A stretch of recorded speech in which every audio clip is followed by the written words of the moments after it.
போகும்போது யாக்கோபாக ஓடினேன், திரும்பும்போது இஸ்ரவேலாக திரும்பினேன். போகும்போது யாக்கோபாக ஓடினேன், திரும்பும்போது இஸ்ரவேலாக திரும்பினேன். பாதை முழுவதும் சூழ்ச்சிகள் இருந்தும் கிருபை விலகல, அவர் உண்மை என்னை சூழ்ந்ததால சற்றும் சறுக்கல. சொல்லுவோம், பாதை முழுவதும் சூழ்ச்சிகள் இருந்தும் கிருபை விலகல, அவர் உண்மை என்னை சூழ்ந்ததால. இரு கரங்களை வானத்துக்கு நேராக உயர்த்தி சொல்லுவோம், உண்மை அது அவர் நாமம், உண்மை அவர் அடையாளம், உண்மை அவர் ஆதாரம், சேனைகளின் எங்கள் சேனைகளின் கர்த்தரே. உண்மை அது அவர் நாமம், உண்மை அவர் அடையாளம், உண்மை அவர் ஆதாரம், சேனைகளின் கர்த்தர். அவரை விட்டு ஓடின நாட்கள் எத்தனை பேர் உண்மையா சொல்ல முடியும்? அவர் உண்மை செய்த நன்மைகளோ பல ஆயிரம். ஆமென். அவரை விட்டு ஓடின நாட்கள் ஆயிரம், அவர் உண்மை செய்த நன்மைகளோ பல ஆயிரம். நான் இருந்ததற்கும் இருப்பதற்கும் சம்பந்தம் கிடையாது, அவர் உண்மை எனக்கு செய்ததை சொல்ல வார்த்தைகள் நன்றியோடு சொல்லுவோம். நான் இருந்ததற்கும் இருப்பதற்கும் சம்பந்தம் கிடையாது, அவர் உண்மை எனக்கு செய்ததை சொல்ல நன்றியோடு கரங்களை உயர்த்தி, உண்மையுள்ளவரே, உண்மை அது அவர் நாமம், உண்மை அவர் அடையாளம், உண்மை எங்கள் ஆதாரமே, சேனைகளின் இயேசுவே. உண்மை அது அடையாளம், உண்மை அவர் அடையாளம், உண்மை அவர் ஆதாரம், சேனைகளின் உண்மையோ உண்மை அவர் அவர் நாமம்,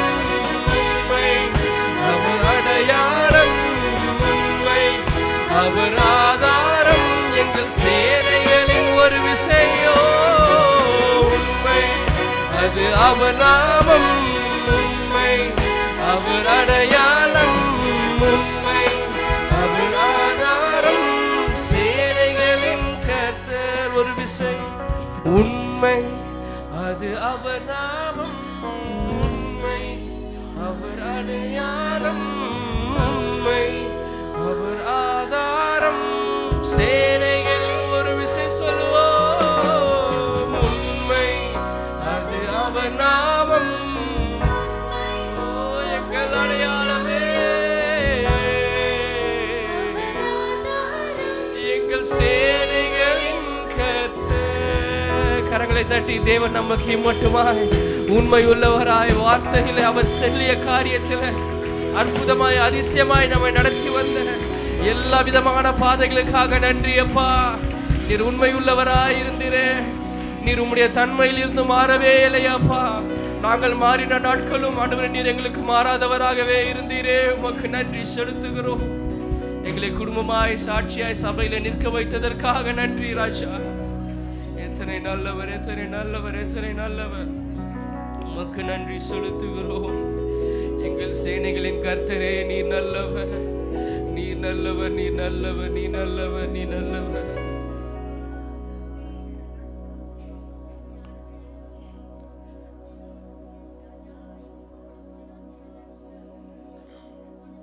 அவர் பெரிய காரியங்களை மத்தியில் செய்வர் வாஞ்சையா இருக்கிறார். ஆவியானவர் நம்மோடு கூட பேசினது போல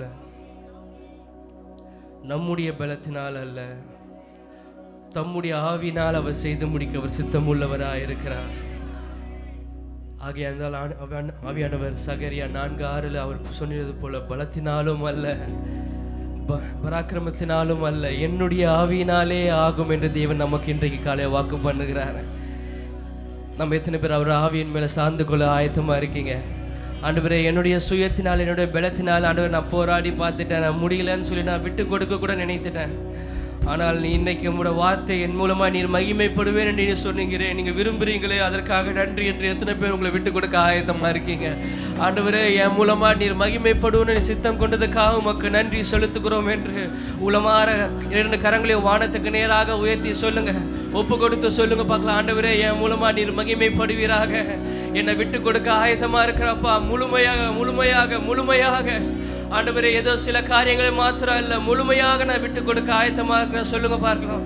ஆண்டவரே, சிறு பிள்ளைகள், வாலிபர்கள், பெரியவர்கள் எல்லோரும் ஆண்டவருடைய சமூகத்தில் ஒரு விஷயம் கூட சொல்லுங்க. ஆண்டவரே, எங்கள் சேனைகளின் கர்த்தரே, நீர் எங்கள் மூலமாக, எங்கள் சபை மூலமாக, எங்கள் குடும்பம் மூலமாக மகிமைப்படுவீராக.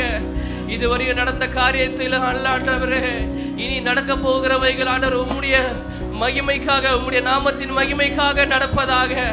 ஆண்டவரே, எங்களை முழுமையாக ஒப்பு கொடுக்கிறோம் என்று சொல்லுங்க. இயேசுவே, உமக்கு நன்றி, உமக்கு நன்றி, உமக்கு நன்றி செலுத்துகிறோம். நீ நல்லவர், நீ நல்லவர். இயேசுவே, உமக்கு நன்றி செலுத்துகிறோம் அப்பா, உமக்கு நன்றி செலுத்துகிறோம். அவன் நாமத்தை கொண்டாடி ஆராதிக்க போகிறோம். தேவன் பெரிய காரியங்களை செய்ய போகிறார். தேசமே, நீ பயப்படாதே, கர்த்தர் மத்தியில் பெரிய காரியங்களை செய்ய உண்மை உள்ளவராக இருக்கிறார்.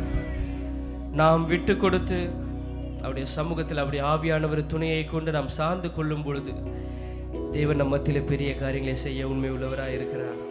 அந்த நன்றியோட தேவ நாமத்தை பாடுவோம். எல்லோருக்கும் தெரிந்த பிடித்த பாடல்,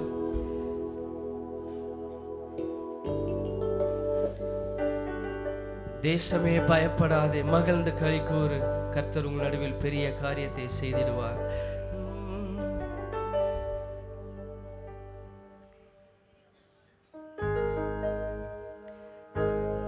தேசமே பயப்படாதே, மகிழ்ந்து களி கூறு.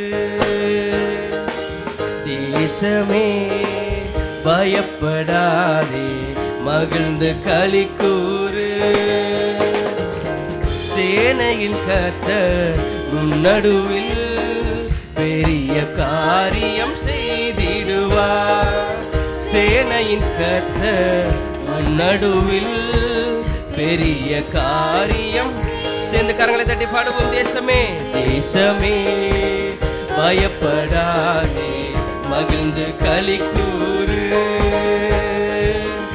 தேசமே பயப்படாதே, மகிழ்ந்து களி கூறு.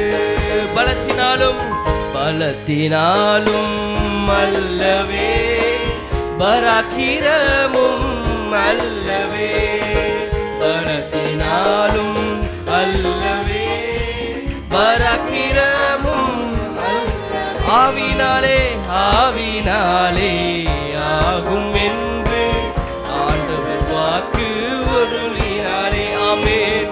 ஆவினாலே ஆகும் என்று ஆண்டவர் வாக்கு அருளினார். தேசமே, வாய்களை திறந்து சத்தத்தை உயர்த்தி சொல்லுவோம். தேசமே, தேசமே பயப்படாதே, மகிழ்ந்து களி கூறு. தாய் மறந்தாலும் தாய் மறந்தாலும் மறவாமல் உள்ள கையில், தாய் மறந்தாலும் மறவாமல் உள்ள கையில் வரைந்தாரே. வளர்க்கறதாலே தாங்கி உன்னை. ஆமென். சொல்லுவோம். வளர்க்கறதாலே சகாயம் செய்து உயர்த்திடுவார். தேசமே பயப்படாதே, மகிழ்ந்து களி கூறு. தேசமே பயப்படாதே, மகிழ்ந்து களி கூறு. சேர்ந்து சொல்லும். கசந்த மாறா கசந்த மாறா மதுரமாகும், கொடிய யோதான் அகன்றிடும். சொல்லுவோம். கசந்த மாறா மதுரமாகும், கொடிய யோதான் அகன்று. நித்தமும் உன்னை நல்வழி நடத்தி ஆத்துமாவை தினம் தேற்றிடு. நித்தமும் உன்னை நல்வழிப்படுத்தி நித்தமும் உன்னை நடத்துகிற தேவனே, ஒப்பு கொடுத்து சொல்லும் தேசமே, பயப்படாதே மகிழ்ந்து கரங்களை தட்டி சந்தோஷத்தோடு உற்சாகத்தோடு பாடுவோம். தேசமே பயப்படாதே மகிழ்ந்து களி கூறு. கிறிஸ்து இயேசு சிந்தையை நிலைத்து என்றும் ஒப்பு கொடுத்தவராய் சொல்லுவோமா?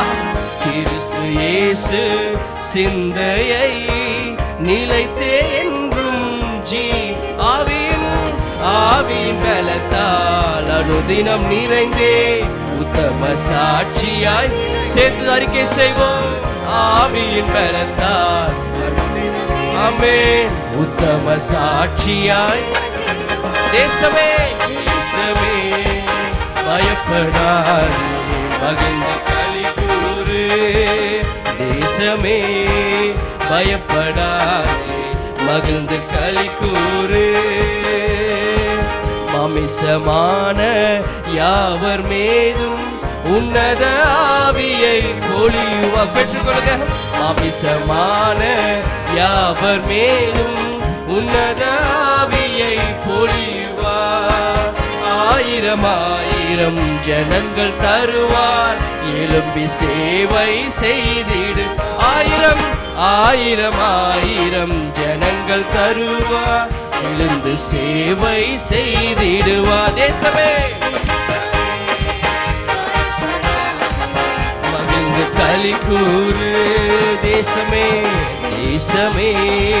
பயப்படாதே மகிழ்ந்து களி கூறு. சேனைகளின் கர்த்தர் உன் நடுவில் பெரிய காரியம் செய்திடு. சேனையின் கர்த்தர் உன் நடுவில் பெரிய காரியம். சேனையின் கர்த்தர் என் நடுவில் பெரிய காரியம். விசுவாசத்தோடு சொல்லுவோம். சேனையின் கர்த்தர் என் நடுவில் பெரிய காரியம். பலத்தினாலும் அல்லவே பராக்கி. வாய்களை திறந்து சத்தத்தை உயர்த்தி சொல்லும். பலத்தினாலும் அல்லவே பராக்கிரமும் ஆவினாலே ஆகும் என்று ஆண்டவர் வாக்கு. ஆவினாலே ஆகும் என்று ஆண்டவர் வாக்கு. ஆவினாலே ஆகும் என்று ஆண்டவர் வாக்கு. அருள் ஆவினாலே என்று ஆண்டவர் வாக்கு. ஆமென். நித்தமும் உன்னை நல்வழி நடத்தி ஆத்துமாவை தினம் தேற்றிடுவார். நித்தமும் உன்னை நல்வழி நடத்தி ஆத்துமாவை தினம் தேற்றி. ஆமென். ஆயிரம் ஜனங்கள் தருவார் எழும்பி சேவை செய்திடுவார்.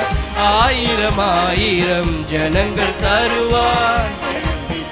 சேர்ந்து சொல்லும். ஆவியின் பலத்தால்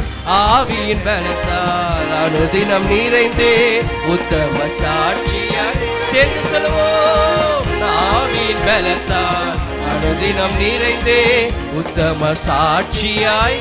ஒவ்வொரு விசை ஆவியின் பலத்தால் அனுதினம் நிறைந்தே உத்தம சாட்சியாய் நிறைந்திடுவோம். ஆவியின் பலத்தால் அனுதினம் நிறைந்தே உத்தம சாட்சியாய் நிறைந்து. தேசமே பயப்படாதே மகிழ்ந்து களி கூறு. எங்கள் தேசமே பயப்படாதே மகிழ்ந்து களி கூறு. சேனையின் கர்த்தர் உன் நடுவில் பெரிய காரியம் செய்திடுவார். இயேசுவே பெரிய காரியத்தை செய்பவரே. ஆமென். சேனையின் கர்த்தர் உன் நடுவில் பெரிய காரியம் செய். ஓ சேனையின் நம் நடுவிலே பெரிய காரியம். விசுவாசம் சொல்லுவோம். சேனையின் கர்த்தர் நம் நடுவில் பெரிய காரியம் செய். ஓ ஆமென். சேனையின் கர்த்தர் நம் நடுவில் பெரிய காரியம் செய்திடுவார். நம்மளை தட்டி ஆண்டவரே உமக்கு நன்றி ராஜா. நீ செய்ய துவங்கின காரியங்களுக்காக நன்றி ஆண்டவரே. உமக்கு நன்றி செலுத்துகிறோம். ஆண்டவருடைய ஆவியின் பலத்தினால் எங்களை ஒவ்வொருவரையும் நிரப்புவீராக, நிரப்புவீராக. உமக்கு சாட்சிகளாய் மகிமையாய் நீ நிரப்புவீராக. எங்களை நிற்க வைக்கிற தேவன கிருபையே உமக்கு நன்றி செலுத்துகிறோம். உமக்கு நன்றி செலுத்துகிறோம். உமக்கு நன்றி செலுத்துகிறோம். இயேசுவே உமக்கு நன்றி செலுத்துகிறோம். உமக்கு நன்றி அப்பா. உமக்கு நன்றி ராஜா. உமக்கு நன்றி ராஜா. உமக்கு நன்றி செலுத்துகிறோம்.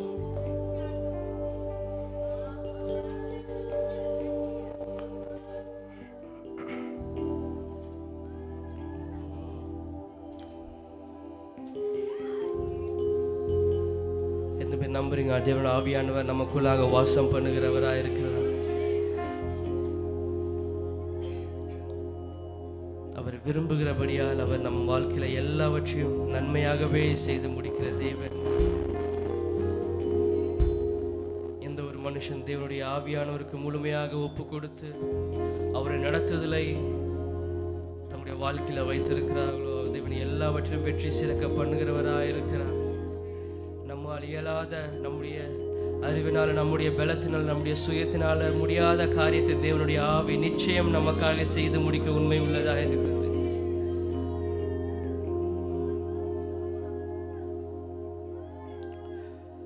இந்த பாடலை ஒரு ஜெபமாக பாடுவோம். தேவனுடைய ஆவியானவர் நம்மேல் அவர் மகிமையாய் இறங்கி வந்து நம்ம மத்தியிலே, நம்ம வாழ்க்கையில, நம்ம குடும்பத்திலே பெரிய காரியங்களை செய்வாராக. பலத்தினாலும் அல்ல, பராக்கிரம் அல்ல, தேவ ஆவியாலாகும் என்றீ சொல்லுவோம். பலத்தினாலும் அல்ல, பராக்கிரம் அல்ல, தேவ ஆவியாலாகும் என்றீ. உங்கள் சத்தம் உயரட்டும். பலத்தினால், பலத்தினாலும் அல்ல, பராக்கிரம் அல்ல, தேவ ஆவியாலாகும் என்றீ. ஆமென். பலத்தினாலும் அல்ல, பராக்கிரம் அல்ல, தேவ ஆவியாலா. சேர்ந்து அவரை அழைப்போம். பரிசுத்த ஆவியே, பரிசுத்த ஆவியே வாரும், உம் வல்லமை என்மேல் பொழியும். சேர்ந்து கேட்போம். பரிசுத்த ஆவியே வாரும், உம் வல்லமை என்மேல் பொழியும். ஓ பலத்தினாலும் அல்ல, பராக்கிரம் அல்ல, தேவ ஆவியாலாகும் என்றீ. பலத்தினாலும் அல்ல, பராக்கிரம் அல்ல, தேவ ஆவியாலாகும் என்றீ. பெரிய பர்வதமே, பெரிய பர்வதமே, நீ எம்மாத்திரம் தேவதாசருக்கு முன்பாண்டி சமபூமி. வாய்களை திறந்து சொல்லுவோம். பெரிய பர்வதமே, நீ எம்மாத்திரம் தேவதாசருக்கு முன்னால் நீ சமபூமி. இயேசு நாமம் அவர் சொல்லி வருவார், அதற்கு கிருபை கிருபை என்றார் பரி. இயேசு நாமம் அவர் சொல்லி வருவார், அதற்கு கிருபை கிருபை. கரங்களை உயர்த்தி சொல்லுவோம். பலத்தினாலும், பலத்தினாலும் அல்ல, பராக்கிரம் அல்ல, தேவ ஆவியாலாகும் என்றீ. பலத்தினாலுமோ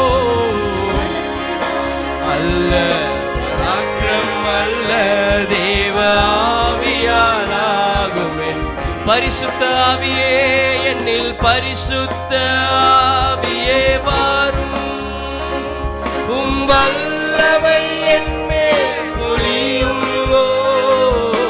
பரிசுத்த ஆவியே வாரும்,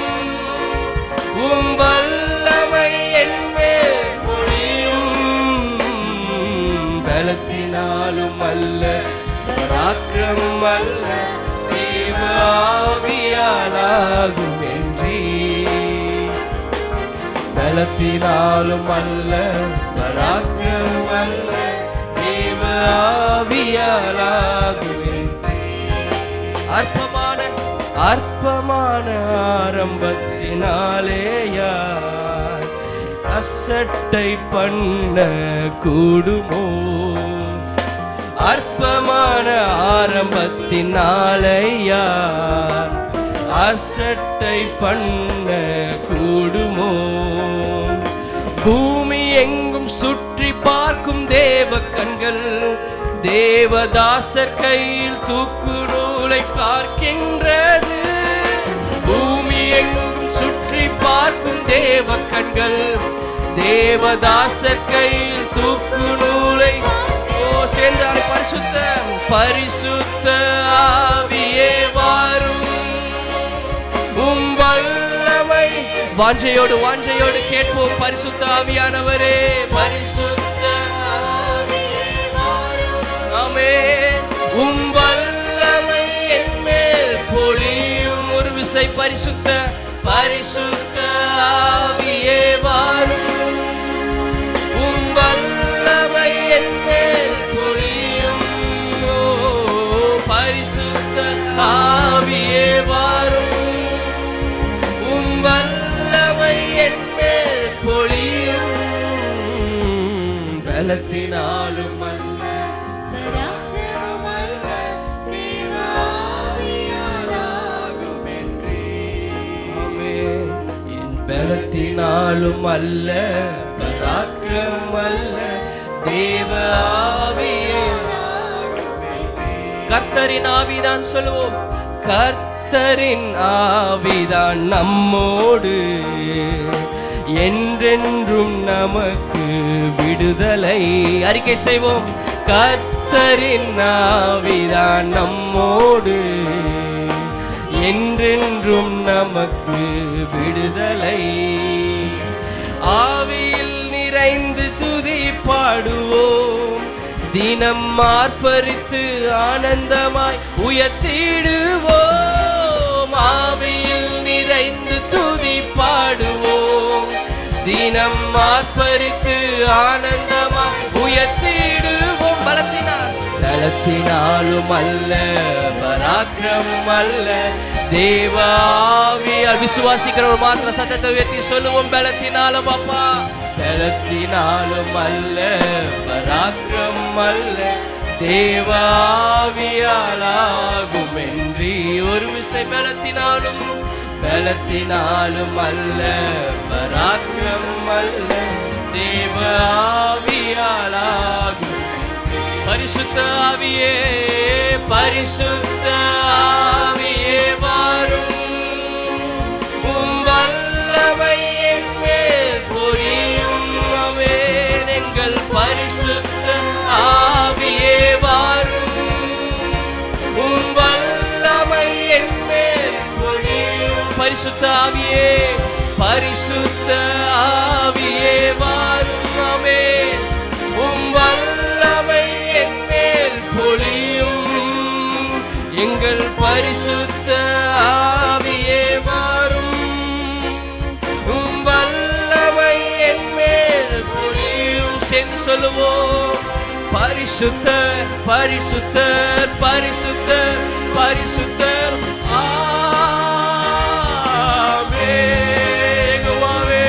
பரிசுத்தர் பரிசுத்தர் பரிசுத்தர் பரிசுத்தர்.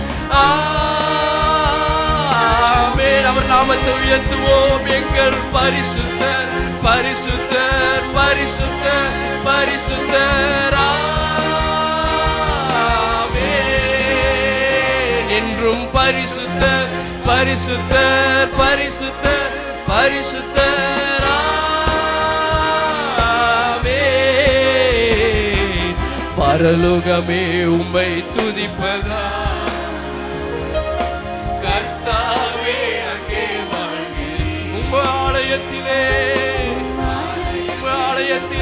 உயர்த்துகிறோம் அம்மா இயேசுவே. ஆமென். உம் ஆலயத்துக்காக வைராக்கியம் கொள்கிறவரே உம்மை வரவேற்கிறோம். ஆமென்.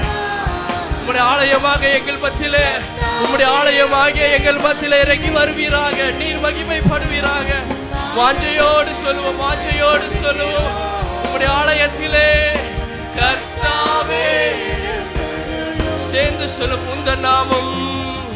உந்தன் நாமம் உயர்த்தும் இடத்தில் அங்கே வாசம் செய்வி. வாஞ்சையோடு அப்பா, உந்தன் நாமம் உயர்த்தும் இடத்தில் அங்கே வாசம் செய்வி. துதிக்கிறோம் துதிக்கிறோம் துதிக்கிறோம் ஒன்றாக. இயேசுவே துதிக்கிறோம் துதிக்கிறோம் ஒன்றாக கூடி துதிக்கிறோம். பரலோகமே பரலோகமே உம்மை துதிப்பதா கர்த்தாவே அங்கே வாழ்கிறீர். உம் ஆலயத்தில் உம்மை துதிக்கிறோம் கர்த்தாவே எழுந்தருளும். பரலோகமே பரலோகமே உம்மை துதிப்பதா கர்த்தாவே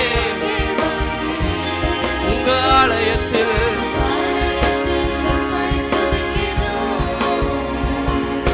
கர்த்தாவே. கரங்களை உயர்த்தி சொல்லும். துதிக்கிறோம் துதிக்கிறோம் துதிக்கிறோம் ஒன்றாக கூடி துதிக்கிறோம்.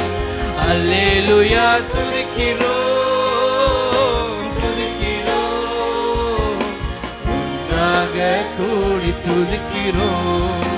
அல்லேலூயா துதிக்கிறோம் துதிக்கிறோம் ஒன்றாக கூடி துதிக்கிறோம்.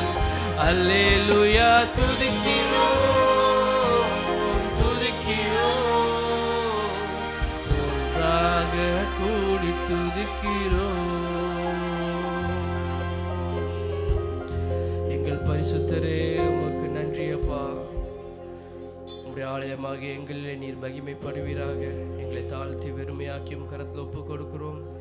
நீர் விரும்பினதை எங்கள் வாழ்க்கையில செய்து முடிங்க. அதற்கு வேண்டிய கிருபைகளை எங்களை ஒவ்வொருவருக்கும் நீர் தந்து எங்களை வழிநடத்த வேண்டுமாய் ஜெபிக்கிறோம். பாதுகாத்து கொள்ளும், எடுத்தும் ஆசீர்வதியும். மீதியுள்ள காரியங்களை பொறுப்படுத்தி நடத்துங்க. இயேசுவின் மூலம் ஜெபிக்கிறோம் எங்கள் ஜீவனுள்ள நல்ல பிதாவே. ஆமென் ஆமென்.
நேராக நாம் கடந்து செல்வோம்.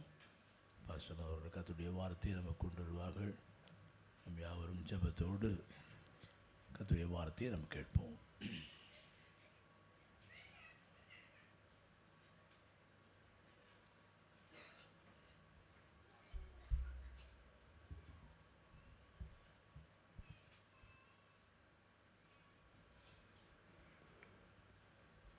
கர்த்தருடைய நாமத்திற்கு மகிமை உண்டாகட்டும்.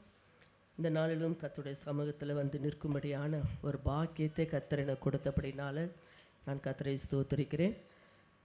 இந்த நாளிலும் கர்த்தர் நம்மளோடு பேசுவாராக. கண்களை மூடி ஒரு நிமிடம் நம்ம ஜெபிப்போம். இயேசுவின் நாமத்தில் இந்த நாளிலே நீர் எங்களோடு என்ன பேச சித்தமாக இருக்கிறீரோ அதை நீர் பேசி உம்முடைய ஜனங்களை பக்கமாக நீர் திருப்பிக் கொள்ளுங்கப்பா.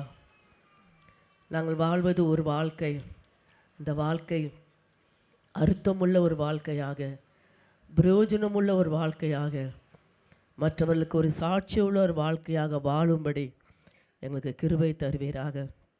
அடியாளை மறைத்து நீங்கள் பேசுங்க. உம்முடைய வார்த்தை ஒன்று மாத்திரம் வெளிப்படட்டும். தாழ்த்து வறுமையாக்கி உம்முடைய கரத்தில் ஒப்பு கொடுக்கிறேன். இயேசுவின் நாமத்தில் ஜெபங்கள் நல்ல பிதாவே, ஆமென். கர்த்தருடைய நாமத்திற்கு மகிமை உண்டாகட்டும். சில வாரங்களாக என்னுடைய மனதில் ஒரு வார்த்தை துணித்து கொண்டே இருந்தது. அந்த வார்த்தை எங்கே இருக்கிறதுன்னு எனக்கு தெரியல. ஆனாலும் அதை வகித்து நான் வேதத்தை வாசிக்க ஆரம்பித்த பொழுது அந்த வசனம் என் கண்களிலே தென்பட்டது. அதுதான் இன்றைக்கு கர்த்தர் நம்மளோடு பேசுகிற வார்த்தை என்பதை நான் அறிந்து கொண்டேன். அந்த வார்த்தை எங்கே இருக்குதுன்னு நான் தேடி கண்டுபிடிக்கும் போது ஏசாயா 5ஆம் அதிகாரம், ஏசாயா தீர்க்கதரிசன புஸ்தகம் 5ஆம் அதிகாரம்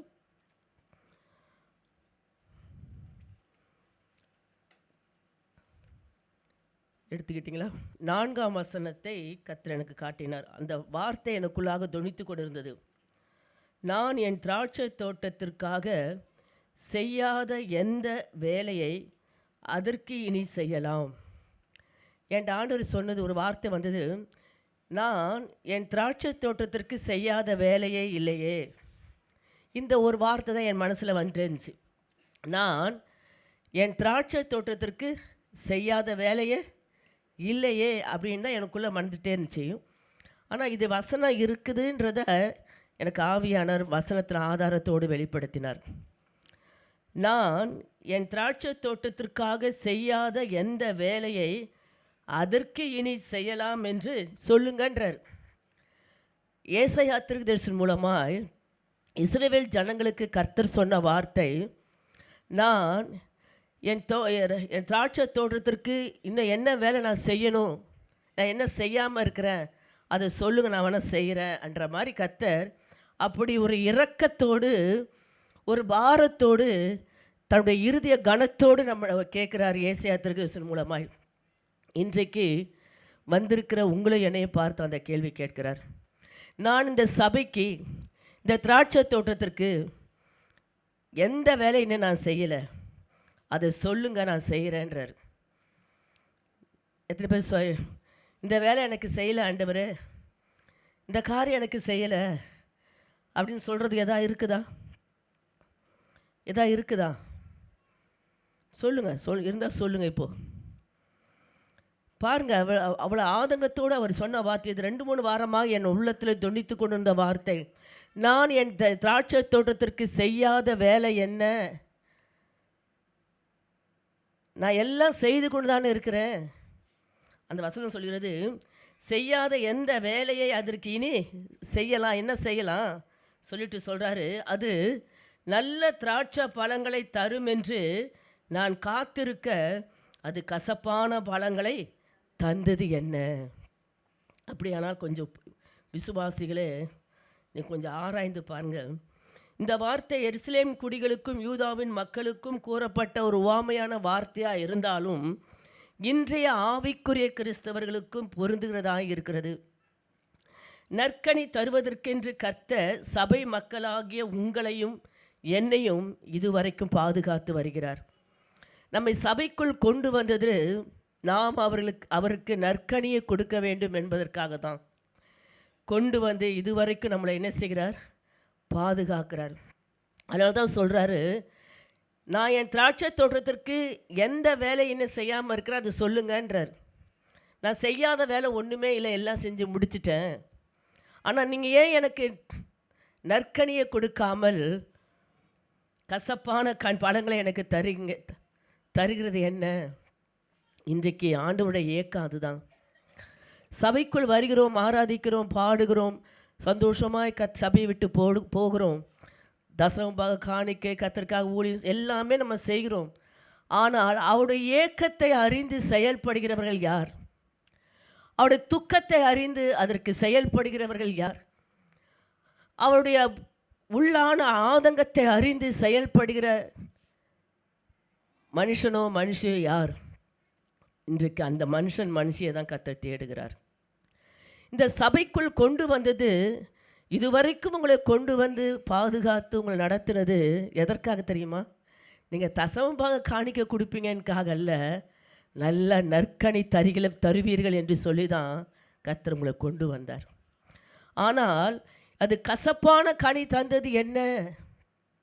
அது மாத்திரமல்ல, அந்த வசனத்தில் பாருங்கள், இன்றைய ஆவிக்குரிய கிறிஸ்தவர்களாகிய நமக்குள்ளாக இப்படி கசப்பான கனி என்னெல்லாம் வெளிப்படுது என்று சொன்னால், போட்டி, பொறாமை, பெருமை, ஆணவம், ஏமாற்றுதல் போன்ற பல தீமைகள் இருப்பதை கர்த்தர் காண்கிறார். இந்த சபைக்குள்ளே கொண்டு வந்து நான் உங்களுக்கு செய்யாத காரியம் ஒன்றும் இல்லை, நான் ஏன் உங்களுக்கு செஞ்சேன், நீங்கள் நல்ல கனிகளை கொடுக்க வேண்டுமென்னு. ஆனால் நீங்கள் கசப்பான கனியை கொடுத்துட்ருக்கீங்க. நான் சொன்னது போல் பெருமையும் மேட்டிமையும் பொறாமையும் ஆணவமும் ஏமாற்றுதலும் பல தீமையான காரியங்கள் நமக்குள் இருப்பதனாலேயே கர்த்தர் துக்கப்படுறார். நான் என் திராட்சை தோட்டத்திற்கு செய்யாத எந்த வேலையை அதற்கு இனி செய்யலாம் சொல்லுங்க, நான் செய்கிறேன். கர்த்தர் நம்மளை பார்த்து ஒரு கேள்வி கேட்பார். ஆனால் கொஞ்சம் யோசிங்க. இப்போ உங்களுடைய தாய் தகப்பனே, உங்களுடைய பெற்றோரே உங்களை பார்த்து இவ்வளோ தூரம் நான் செய்கிறேன், இன்னும் நான் என்ன செய்யலை சொல்லுன்னு பார்க்கனா பிள்ளைங்க என்ன சொல்லுவாங்க? தலையை குனிவாங்க. ஏன்னா இப்போ உள்ள பெற்றோர் எப்படியாவது பிள்ளைகளுக்கு வேண்டிய காரியங்களை கடன் வாங்கியாவது என்ன செஞ்சிடறாங்களா இல்லையா? மற்ற பிள்ளைங்களுக்கு முன்பாக என் பிள்ளைங்க என்ன செய்யக்கூடாது? வெட்கப்பட்டு போகக்கூடாது, தலை குனிந்து போயிடக்கூடாது, அசிங்கப்பட்டு போயிடக்கூடாது என்பதற்காக சரீரத்திற்குரிய தாய் தகப்பன்மாராகிய நாமே நம்முடைய பிள்ளைகளுக்கு அவ்வப்போது எல்லாவற்றையும் பார்த்து பார்த்து செய்யும் பொழுது, நம்மை அழைத்த, நம்ம ரட்சித்த, நம்மளை உருவாக்கின, இதுவரைக்கும் நம்ம நடத்தி கொண்டு வருகிற தெய்வம் எல்லாவற்றையும் செய்து முடித்து விட்டார். ஆனால் நான் எதுக்காக செய்தேன்? நீங்கள் நல்ல கனிகளை கொடுப்பீர்கள் என்று சொல்லி. ஆனால் கசப்பான கனியை தந்ததற்கு என்ன? இன்றைக்கு இந்த அதிகாரத்தில் நிறைய காரியங்கள் சொல்லப்பட்டிருக்குது. ஒரு 6 காரியங்கள், இந்த 6 விதமான பாவங்களே இந்த அதிகாரத்திலே இருக்கிறது. அதற்குண்டான தண்டனைகளையும் இந்த பகுதியில் நாம் என்ன செய்ய முடியும்? காண முடியும். அதை மாத்திரம் நான் சொல்லிவிட்டு அடுத்த இதுக்கு நான் போகிறேன். ஏசாயா 5ஆம் அதிகாரம் 8ஆம் வசனத்தில், தாங்கள் மாத்திரம் தேசத்தின் நடுவில் வாசமாக இருக்கும்படி மற்றவர்களுக்கு இடமில்லாமற் போக மட்டும் வீட்டோடு வீட்டை சேர்த்து வயலோடு வயலை கூட்டுகிறவர்களுக்கு ஐயோ. அப்படின்னா செல்வத்தையும் செல்வத்தை இல்லாவற்ற நிலத்தை அதிகமாய் வாங்கி சேர்ப்பவர்களுக்கு ஐயோன்ற இந்த அதிகார வசனம் சொல்கிறது. நமக்கு உடுத்த துணி அவசியம், தங்குவதற்கு வீடு அவசியம், புசிப்பதற்கு ஆகாரம் அவசியம். இதெல்லாம் நமக்கு போதுமானதே, நம்ம சம்பாதித்து கொள்ளலாம், தப்பே கிடையாது. ஆனால் அளவுக்கு மீது அதிகமாய் சேர்ப்பதுதான் ஐயோ என்று சொல்லுது. 11ஆம் வசனத்தில் என்ன சொல்லப்படுறது? குடிவெறியருக்கு ஐயோ. சபைக்குள்ளாக குடிவெறியோடு வருகிறவர்கள் உண்டு. நீங்கள் நினைக்கலாம், பாஸ்டம்மா எப்படி சொல்கிறீங்க? உங்களுக்கு தெரியாது, ஊழியராக எங்களுக்கு தெரியும். எத்தனை குடும்பத்தின் கணவர் குடித்துவிட்டு, வாரமெல்லாம் குடித்துவிட்டு ஞாயிற்றுக்கிழமை நல்ல பிள்ளைய மாதிரி வந்து உட்கார்ந்துட்டு போகிற எத்தனையோ குடும்ப தலைவர்கள் உண்டு. அவர்களை பார்த்து தான் கர்த்தர் கேட்குறாரு, நான் என் திராட்சை தோட்டத்திற்கு செய்யாத வேலை என்ன இருக்குது சொல்லுங்க. ஏன் குடிக்கிறீங்க? உங்களுக்கு செய்யாத காரியம் என்ன? ஜீவனை கொடுக்கலையா? சுகத்தை கொடுக்கலையா? பலனை கொடுக்கலையா? குடும்பத்தை கொடுக்கலையா? பிள்ளைகளை கொடுக்கலையா? வருமானத்தை கொடுக்கலையா? போக்குவரத்துக்கு வேண்டிய தேவைகளை கொடுக்கலையா? கண் பார்வையை கொடுக்கலையா? நம்முடைய சரீரம் அசைவதற்கு ஆண்டவர் பலன் கொடுத்துருக்கிறாரு. எத்தனையோ பேர் படுக்கையில் கிடக்கிறார்களே. இவ்வளவு நான் செய்தும் இன்னும் குடிவெறிக்கு அடிமையாக இருப்பதனால ஐயோன்றார். தயவு செய்து சபையை சுத்திகரிக்கிற ஆவியானவர் என் திராட்சை தோட்டத்தில் நான் செய்யாத காரியம் என்ன என்று கேட்கிறார். நீங்கள் எத்தனை பேர் அவருக்கு பதில் சொல்ல முடியும்னு எனக்கு தெரியல. ஆனால் கர்த்தருடைய ஆவியானவர் வார்த்தை எச்சரிப்பாக இருந்தாலும், இன்றைக்கு நீங்கள் மனம் மாறினீங்கன்னா, இன்றைக்கு உங்களை ஆராய்ந்து பார்த்தீங்கன்னா, விட வேண்டிய காரியங்களை விட்டீங்கன்னா, உங்களை கனி கொடுக்கிறவளாய் கர்த்தர் மாற்றுவார். 19ஆம் வசனம் எப்படியாவது சொல்கிறது, கர்த்தருக்கு எதிராக துணிகரமாய் பேசுகிறவர்களுக்கு ஐயோ. கர்த்தருக்கு விரோதமாக துணிகரமாய் பேசுகிறவர்களுக்கு ஐயோ. நீங்கள் நினைக்கலாம், நான் கர்த்தருக்கு விரோதமாக எப்போ நான் பேசியிருக்கிறேன்? கர்த்தருடைய பிள்ளைகளுக்கு விரோதமாய் பேசுகிறவர்களுக்கு ஐயோ. யாக்கோபில் ஒரு வசனம் இருக்குது, தேவ சாயலால் உண்டாக்கப்பட்ட மனுஷனை நிந்திப்பது, தேவ சாயலால் உண்டாக்கப்பட்ட மனுஷனை. அப்படியானால் குடும்பத்தில் உள்ள ஒவ்வொருவருக்கு விரோதமாய் நீங்கள் பேசுகிறது, இல்லாவிட்டால் ஊழியர்களுக்கு விரோதமாய் பேசுகிறவர்களுக்கு ஐயோ. நான் சொல்லலை, வசனம் சொல்லுது. கர்த்தருக்கு எதிராக துணிகரமாய் பேசுகிறவர்களுக்கு ஐயோ. திராட்சை தோட்டத்தில் இருக்கிற நீங்கள் இந்த திராட்சை தோட்டத்துக்கு விரோதமாகவே பேசி கொண்டிருப்பீர்கள், ஆனால் அது ஐயோ. 20ஆம் வசனம் சொல்கிறது, நீதியையும் நல்லொழுக்கங்களையும் புரட்டுவோருக்கு ஐயோ. நீதியையும் நல்லொழுக்கங்களையும் புரட்டுவோருக்கு. சபையில் கர்த்தர் நீதியை சொல்லிக் கொடுக்கிறார், நல்ல ஒழுக்கங்களை சொல்லிக் கொடுக்கிறார். அதை கேட்டுக்கொண்டு அதை நடப்பதற்கு மனமற்றவர்கள், அதன்படி நடப்பதற்கு மனம் இல்லை. ஆனால் சொல்லி கொடுக்கிறவர்களை கேவலமாய் பேசுவது, நீதிக்கு புறமான காரியங்களை செய்வது, நல்ல ஒழுக்கங்களுக்கு புறமான காரியங்களை ஈடுபடுவது, அப்படிப்பட்டவர்கள் புரட்டுவதற்கு ஐயோ.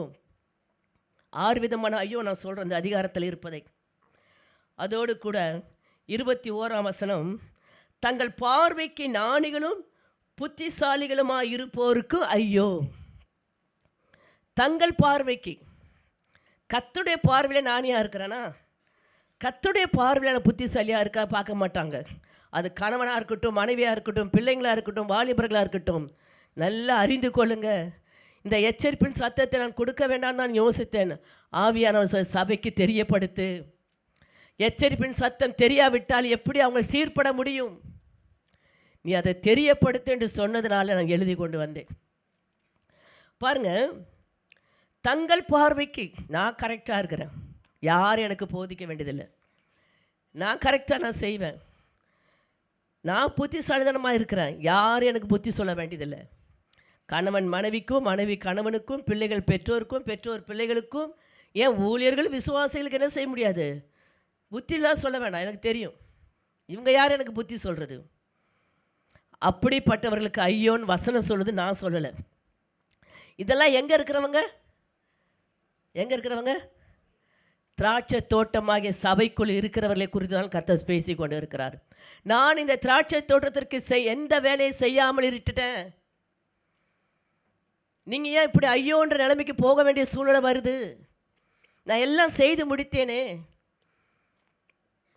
அது மாத்திரமல்ல, 23ஆம் வசனம், குடி போதையை நாடி பரிதானத்துக்காக நீதியை புரட்டுகிறவர்களுக்கு ஐயோ. குடி போதையை நாடி, இன்னைக்கு மனைவிமார்கள் வெளியே சொல்ல முடியல. தன் கணவர் ரட்சிக்கப்பட்டு ஞானஸ்தானம் எடுத்து பல வருடமாய் சபையில் இருந்தும் குடி போத. நீ போய் பாஸ்டர்கிட்ட சொன்னால் நான் செய்ய மாட்டேன், சபைக்கே வரமாட்டேன். வராமல் போங்க. வசனம் என்ன சொல்லுது? ஐயோ. சபை எச்சரிக்கிற இடம் தாங்க, சபை சீர்படுத்துகிற இடம் தான். சபைகளுக்கு ஆவியானவர் சொல்லுகிறதே காது உள்ளவர்கள் கேட்க கடவன். கேட்காம போனீங்கன்னா உங்களுக்கு ஐயோ. அதுக்காக சத்தியத்தை மறைக்க முடியாது, சொல்லாமல் இருக்க முடியாது. நான் என் திராட்சை தோட்டத்திற்கு செய்யாமல் எந்த வேலையை நான் செய்யாமல் இருக்கிறேன் கேட்குறாரே, அவர் என்ன செய்யலை உங்களுக்கு? என்றைக்கோ மரித்து போக வேண்டிய நம்முடைய குடும்பத்தை, என்றைக்கோ குடும்பமே பேர் இல்லாமல் அழிந்து போக வேண்டிய இந்த குடும்பத்தை இன்றைக்கு குடும்பமாய் கொண்டு வந்து உட்கார வச்சிருக்கிறாரு திராட்சை தோட்டமாகிய சபைக்குள்ளாக. இன்னும் என்ன வேலை நமக்கு செய்யணும்னு எதிர்பார்க்குறோம்? கொஞ்சம் யோசிங்க. இது எச்சரிப்பின் சத்தம் தான். கர்த்தர் சொன்னாலும் நான் சொல்கிறேன். இப்படிப்பட்டவர்களுக்கு ஐயோ.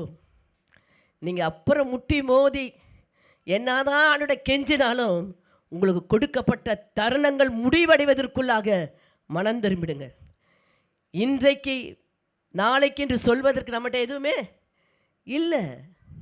நாளை என்ன நடக்கும் நமக்கு தெரியுமா? தெரியாது. இன்றைக்கே ரட்சணை நாள், இன்றைக்கே கர்த்தர் உங்களுக்கு கொடுத்த ஒரு கிருபையினால், இந்த நாள் உங்களுக்காக கர்த்தர் கொடுத்த ஒரு பெரிய இரக்கத்தின் நாள் என்பதை உணர்ந்து மனம் திரும்ப வேண்டிய காரியத்தில் மனம் திரும்புங்க. நான் என் திராட்சை தோட்டத்திற்காக செய்யாத எந்த வேலையும் இல்லை, அது நல்ல பழங்களை தரும் என்று நான் காத்திருக்க. நல்லா புரிஞ்சுக்கொள்ளுங்க விசுவாசிகளே, உங்களுக்காக ஒருவர் காத்து கொண்டு இருக்கிறார். உங்களுக்காக ஒருவர் காத்து கொண்டு இருக்கிறார். நல்ல கனி கொடுக்க மாட்டியா? நல்ல ஒரு கனி உன்னிடத்தில் நான் எதிர்பார்த்து கொண்டு இருக்கிறேனே. வாலிபரும் வாலிப பிள்ளைகளும் பெரியவரும் நல்லா புரிஞ்சு கொள்ளுங்க. நல்ல கனி எனக்கு தர மாட்டியா என்று காத்து கொண்டு ஒருவர் நம் நடுவிலே உலாவி கொண்டு இருக்கிறார். நம் நடுவிலே உலாவி கொண்டு இருக்கிறார். என்றைக்கு நல்ல கனி கொடுக்க போகிறாய்? உன் தாயின் கருவிலிருந்து உன்னை தூக்கி எடுத்து இதுவரைக்கும் உன்னை சுமந்து பாதுகாத்து தாங்கி தப்புவித்து ஜீவனோடும் சுகத்தோடும் பலத்தோடும் உன்னை பாதுகாத்து நடத்தி கொண்டு வருகிறேனே, எப்போ நீ நல்ல கனியை கொடுக்க போகிறாய்? கொஞ்சம் யோசிங்க. நான் எந்த வேலையை செய்யணும்னு கேட்குறாரு அவர். பாருங்க, நமக்காக தன்னுடைய ஜீவனையே இரத்தத்தையே கிரயமாக செலுத்திட்டார்.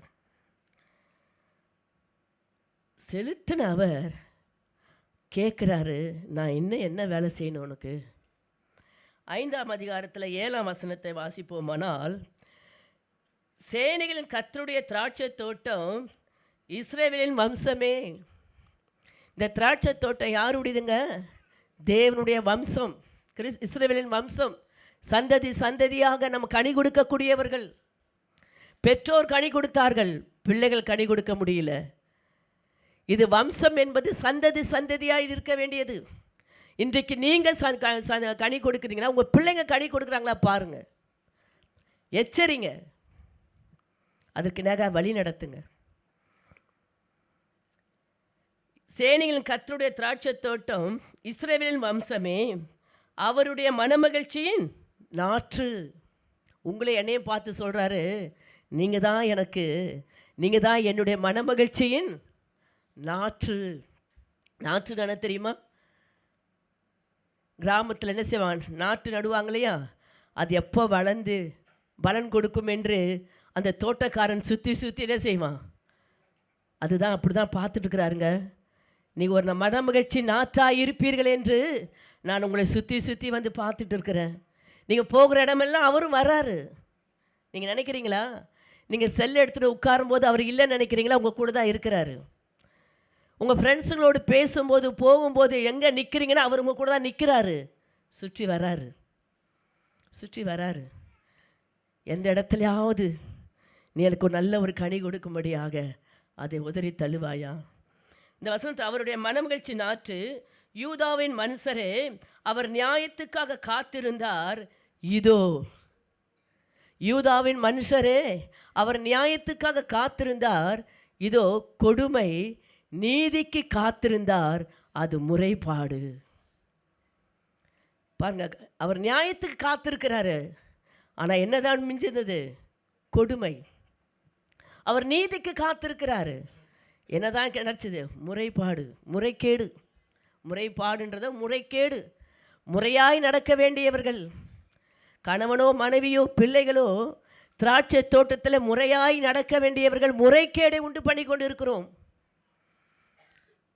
கர்த்தருடைய உள்ள ஆதங்கத்தோடு இன்றைக்கு நம்மளோடு பேசிட்டு இருக்கிறார். இந்த வார்த்தை 2-3 வாரத்துக்கு முன்பாகவே எனக்குள்ளாய் தொனித்து கொண்டிருந்த வார்த்தை. நான் என் திராட்சை தோட்டத்திற்கு செய்யாத வேலை என்ன என்கிட்ட கேட்டார். ஏன் கசப்பான கனிகளை கொடுத்து கொண்டு இருக்கிறார்கள்? இந்த வசனம் எங்கே இருக்குன்னு தெரியல.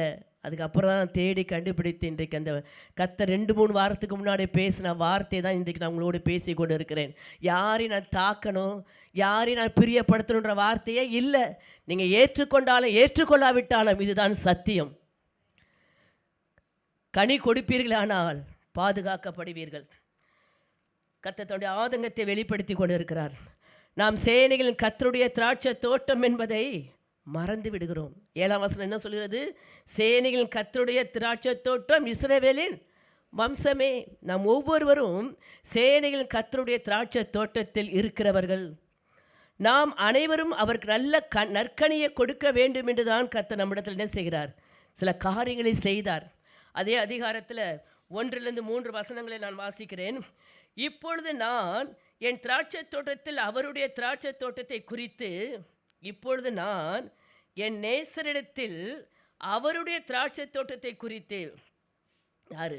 ஏசாயா தீர்க்கதரிசி மூலமாய் கர்த்தர் பேசுகிறாரு. நான் என் நேசரிடத்தில் அவருடைய திராட்சை தோட்டத்தை, யார் தெரியுமா? நான்னா யார் தெரியுமா? இயேசு. என் நேசரிடத்தில் சொன்னால், அவர் ஏசு சொல்கிறாரு, நான் என் நேசரிடத்தில், யார்? என் பிதாவாகிய தேவனிடத்தில் அவருடைய திராட்சை தோட்டத்தை குறித்து என் நேசர் கேட்ட ஒரு பாட்டை என்ன செய்வேன்? பாடுவேன். என் நேசருக்கு மகா செழிப்பான மேட்டிலே ஒரு திராட்சை தோட்டம் உண்டு. சந்தோஷமாய் சொல்லிட்டு சொல்கிறாரு, அவர் அதை வேலி அடைத்து, திராட்சை தோட்டத்தை என்ன செஞ்சாருங்க? என்ன செஞ்சார்? வாயை திறந்து சொல்லுங்கள். உங்களை வேலி அடைச்சாரா இல்லையா? பைக்கில் போகிறப்போ, காரில் போகிறப்போ, ட்ராவல் பண்ணும்போது, ரோட்டில் போகிறப்போலாம் என்ன செஞ்சார்? வேலி அடைத்தார், பாதுகாத்தார். வேலி அடைத்து அதில் உள்ள கற்களை பொறுக்கி, எதை பொறுக்கினார்? தோட்டத்தில் உள்ள உங்களுக்குள் இருக்கிற கற்களை என்ன செய்தார்? பொறுக்கினார். ஏன் தெரியுமா? யாரும் பெரிய கற்களை தடுக்கி விழுவது இல்லை, சின்ன சின்ன கற்களினால் தான் இடறி விழுந்து போய்கொண்டு இருக்கிறோம். அதனால தான் அந்த சின்ன கற்களையும் பொறுக்கினார். சின்ன சின்ன சுபாவங்கள், தேவையில்லாத எண்ணங்கள், தேவையில்லாத மாம்சத்தின் புயங்கள் வெளிப்படுவதை உங்கள்கிட்ட பொறுக்கினார். சபைக்குள்ளே வந்தவுடனே என்ன செஞ்சார்? வேலி அடைத்தார். சத்தியத்தினால சின்ன சின்ன கற்களை, தேவனுக்கு பிரியமில்லாத சுபாவங்களை, ஜென்ம சுபாவங்களை, விட வேண்டிய காரியங்களை, சின்ன சின்ன காரியங்களை உங்களோடு பேசி அதை என்ன செய்தார்? உங்களை விட்டு பொறுக்கி போட்டார். எத்தனை பேர் பொறுக்கி போட்டார் உண்மையாக விட்டுக்கொள்கிறீங்க? பொறுக்கி போட்டவங்களுக்கு தான் தெரியும் நான் எப்படிலாம் இருந்தேன். இப்போ சபைக்குள்ளே வந்து என் பேச்சு மாறி இருக்குது, என் எண்ணம் மாறி இருக்குது, என் சுபாவம் மாறி இருக்கிறது, என் பார்வை மாறி இருக்கிறது, நான் எவ்வளோ பொறுமையாக இருக்கிறேன், தாழ்மையாக இருக்கேன், சகித்து கொள்கிறேன். அதெல்லாம் உங்களுக்குள்ளே இருந்த சின்ன சின்ன கற்களை பொறுக்கி அதில் நற்குல திராட்சை செடிகளை நட்டு, எதுலங்க?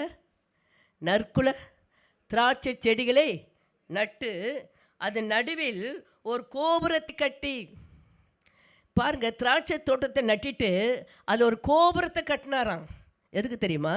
அந்த வசனம் அடுத்த சொல்லுது, அதில் ஆளையும் உண்டு பண்ணி, இந்த திராட்சை தோட்டத்தில் வருகிற அந்த கனியை ஒரு கோபுரத்தில் சேர்த்து வைத்து அதை ஒரு ஆலையாக திராட்சை ரசமாய் மாற்ற வேண்டும் என்று. திராட்சை ரசம் என்ன தெரியுமா? அநேகருக்காக சிந்தப்படுகிற இயேசுவின் ரத்தம். நாம் அநேகருக்கு ஆசீர்வாதமாய் மாற வேண்டும் என்று தான் அந்த திராட்சை தோட்டத்தின் நடுவில் ஒரு கோபுரத்தை கட்டி அதை ஆலையை உண்டு பண்ணினார். நாம் ஒவ்வொருவரும் சபையாகிய ஆலயத்துக்குள்ளாக, இந்த கோபுரத்திற்குள்ளாக நம்மளை சேர்த்து அவர் இரத்தத்தை போல நம்மளும் என்ன செய்கிறார்? உருவாக்கி மற்றவர்களுக்கு ஆசீர்வாதமாய் மாற வேண்டும். இன்றைக்கு இயேசு கிறிஸ்துவின் இரத்தம் தான் நம்மளை என்ன செய்கிறது? பாதுகாக்கப்பட்டு கொண்டு வருகிறது. சத்துருக்கு நடுக்கத்தையும் திகிலையும் உண்டாக்கி கொண்டு இருக்கிறது. அந்த ரத்தம் தான் நம்மளை இதுவரைக்கும் சுமந்து தப்பிக்க வைத்து கொண்டு இருக்கிறது. சத்துரு நம்மளை கண்டு நடுங்குகிறான் என்று சொன்னால் இயேசு கிறிஸ்துவின் ரத்தம் அதற்கு அடையாளமாக திராட்சை ரசத்தை கர்த்தர் நம்ம என்ன செய்தார்? இந்த வசனத்தில் வாசிக்கிறோம், ஒரு கோபுரத்தை கட்டி அது ஆலையும் உண்டு பண்ணி அது நல்ல திராட்சை பழங்களை தரும் என்று காத்திருந்தார். அதுவோ கசப்பான பழங்களை தந்தது. கொஞ்சம் யோசிங்க. நம்ம சொல்லுவோம் தெரியுமா, என் கணவரை குறித்து, என் பிள்ளைங்களை குறித்து, என் மனைவியை குறித்து நான் ரொம்ப யோசிச்சுட்டு இருந்தேன், ஆனால் சப்புன்னு போயிடுச்சு. எத்தனுடைய பெற்றோருடைய கண்ணீர், எத்தனுடைய கணவன் மனைவியுடைய கண்ணீர், இப்படிலாம் இருக்குன்னு நினச்சேன். இதே போல தான் நம்ம ஆண்டவரை துக்கப்படுத்தி கொண்டு இருக்கிறோம். நம்ம நினைத்து அவர் பெரிய ஒரு பிளான் போட்டார். நம்மளை வேலி அடைத்து நம்முடைய கற்களை பொறுக்கி போட்டு நம்முடைய தேவ திராட்சை தோட்டமாகிய சபைக்குள் கொண்டு வந்து கோபுரமாகிய ஆலயத்துக்குள்ளாக உங்களுடைய நற்கனிகளை தந்து அதனால் நீங்கள் திராட்சை ரசமாகிய அநேகருக்கு சாட்சியாக மாதிரியாக சமாதானத்தையும் சந்தோஷத்தையும் ஆசீர்வாதமாக இருப்பீங்கன்னு தான் உங்களை நம்மளை கொண்டு வந்தார். ஆனால் அதுவோ கசப்பான பழங்களை தந்தது என்ன? எருசலேமின் குடிகளே, யூதாவின் மனுஷரே, எனக்கும் என் திராட்சை தோட்டத்திற்கும் நியாயம் தீருங்கள். எனக்கும் என் திராட்சை தோட்டத்திற்கும். இயேசு சொல்கிறாரு, எனக்கும் என் திராட்சை தோட்டத்திற்கும் நியாயம் தீருங்கள். சொல்லிட்டு தான் அந்த வார்த்தை சொல்கிறாரு, நான் என் திராட்சை தோட்டத்திற்காக செய்யாத எந்த வேலையை அதற்கு இனி செய்யலாம். அது நல்ல திராட்சை பழங்களை தருமென்று நான் காத்திருக்க அது கசப்பான பழங்களை தந்தது என்ன? இனி என்ன வேலை செய்யலான்னு எனக்கே தெரியல, நீங்கள் சொன்னி நான் செய்கிறேன், ஆனால் காத்திருந்தேன், அது கசப்பான படைகளை தந்தது. அதனால் அவர் என்ன செய்கிறார் தெரியுமா? இது கொஞ்சம் எச்சரிப்பான வார்த்தை தான். வாக்குத்தத்தமாக பெற்றுக்கொண்டு வாழ்க்கையில் எதையும் சாதிக்காமல் போவதை விட எச்சரிப்பை பெற்றுக்கொண்டு கர்த்தருடைய சமூகத்தில் வாழ்க்கையில் ஒரு சாட்சியுள்ள வாழ்க்கை வாழ்ந்து காட்டலாம். 5ஆம் வசனம் சொல்கிறது, இப்போதும் அவர் செய்ய போகிற காரியத்தை சொல்கிறார். இப்போதும் நான் என் திராட்சை தோட்டத்திற்கு செய்வதை உங்களுக்கு அறிவிப்பேன். நல்லா புரிஞ்சு கொள்ளுங்க. ஒவ்வொரு விசுவாசிகளும் நல்லா புரிந்து கொள்ளுங்க. இன்னி கர்த்தர் ஏதாவது எனக்கு செய்வார், எனக்கு இதை செய்வார், அதை செய்வார் காத்திருக்காதீங்க. நீங்கள் கனி கொடுக்குற காலம்தான் இனி. எனக்கு வீடு கட்டி தருவாரா, எனக்கு இது வாங்கி தருவாரா, எனக்கு உயர்வு தருவாரா, எனக்கு ஆசீர்வதிப்பாரா, அதுக்காக நீங்கள் காத்திருக்காதீங்க. அதெல்லாம் ஆட்டோமேட்டிக் உங்களுக்கு வந்துடுச்சு. கொடுத்து கொண்டு தான் இருக்கிறார். யாரையும் ஆண்டவர் தரித்திரத்தில் வைக்கல. எல்லா விதமான ஆசீர்வாதத்தை கொடுத்து தான் உங்களை உயர்த்தி கொண்டு வருகிறார். ஆனால் இப்போது கர்த்தர் சொல்கிறார், இப்போதும் நான் என் திராட்சை தோட்டத்திற்கு செய்வதை உங்களுக்கு அறிவிப்பேன். இந்த காரியத்தை நான் நான் வாசிக்கலாமா வேண்டாமான்னு யோசித்தேன். ஆனால் வாசிக்க சொல்கிறார், நான் வாசிக்கிறேன். நீங்கள் கேட்டாலும் கேட்காவிட்டாலும் இனி இப்படி நடப்பதற்கு இடம் கொடுத்துடாதீங்க. அதன் வேலையை என்ன செய்வேன்? அது வேலையை சொல்ல பயமாக இருக்குல்ல, வேலி அடைத்து வச்சார் தோட்டத்தில். நீ கசப்பான கனியை கொடுக்குற, இப்போ நான் உனக்கு செய்ய போகிறது என்னன்னு சொல்கிறாரு. வேலி என்ன செய்வேன்? எடுத்து போடுவேன், அது மேய்ந்து போடப்படும். எதால்? வேலி இல்லாத தோட்டத்தில் எதுவும் உள்ளே வருமா வராதா? எந்த பூச்சியும் வரும், எந்த மிருகம் வரும், எந்த ஆளும் உள்ளே வருமா? மேய்ந்து போடப்படும். சத்துரு உங்களை மேய்ந்து போடுவதற்கு இடம் கொடுத்துடாதீங்க. அதன் அடைப்பை தகர்ப்பேன், அது மிதியுண்டு போகும். அதன் அடைப்பை தகர்ப்பேன், அது மிதியுண்டு போகும். இந்த அவல நிலை உங்களுக்குள் வரக்கூடாது என்பதற்காக தான் இன்றைக்கு கர்த்தர் உங்களோடு பேசிகிட்டு இருக்கிறார். இன்னும் நீங்கள் செவிட்டு விரினை போல காதை அடைத்து கொண்டு என் இஷ்டம் போல தான் இருப்பேன், குடிப்பேன், போவேன், வருவேன்னா இருங்க. கர்த்தர் தம்மை செய்ய போகிறத அறிவிப்பேன்னு சொல்லிட்டாரு. அடுத்த வசனம் சொல்கிறது, அதை பாழாக்கி விடுவேன், அதன் கிளை நறுக்கப்படாமலும் களை கொத்தி எடுக்கப்படாமலும் போவதனால் முச்செடியும் நெரிஞ்சலும் முளைக்கும், அதன் மேல் மழை பெய்யாதபடிக்கு மேகங்களுக்கும் கட்டளையிடுவேன் என்கிறார். கொஞ்சம் யோசிங்க. ஒரு மனுஷன் நமக்கு எதிராக இருந்தால் கர்த்தர்ட்ட போகலாங்க. கர்த்தரே நமக்கு எதிராக மாறிட்டால் யார்கிட்ட போக முடியும்? கொஞ்சம் யோசிங்க. உங்களை பயமுறுத்தும்படி சொல்லலை, இதுதான் சத்தியம். கர்த்தருடைய ஆவியானவர் கொடுத்த சத்தியத்தை தான் உங்களோட பேசுகிறேன். அவருடைய பாதத்தில் சரணடைவதை விட வேறு எதுவுமே இல்லை. ஆகையினால ஆண்டோடைய சமூகத்தில் சரணடைஞ்சிருங்க. வேண்டாம் ஆண்டவரே, இந்த 5-6 வசனங்களை வாசிக்கும் பொழுதே எனக்கெல்லாம் ஒரு படபடப்பே வந்துருச்சு.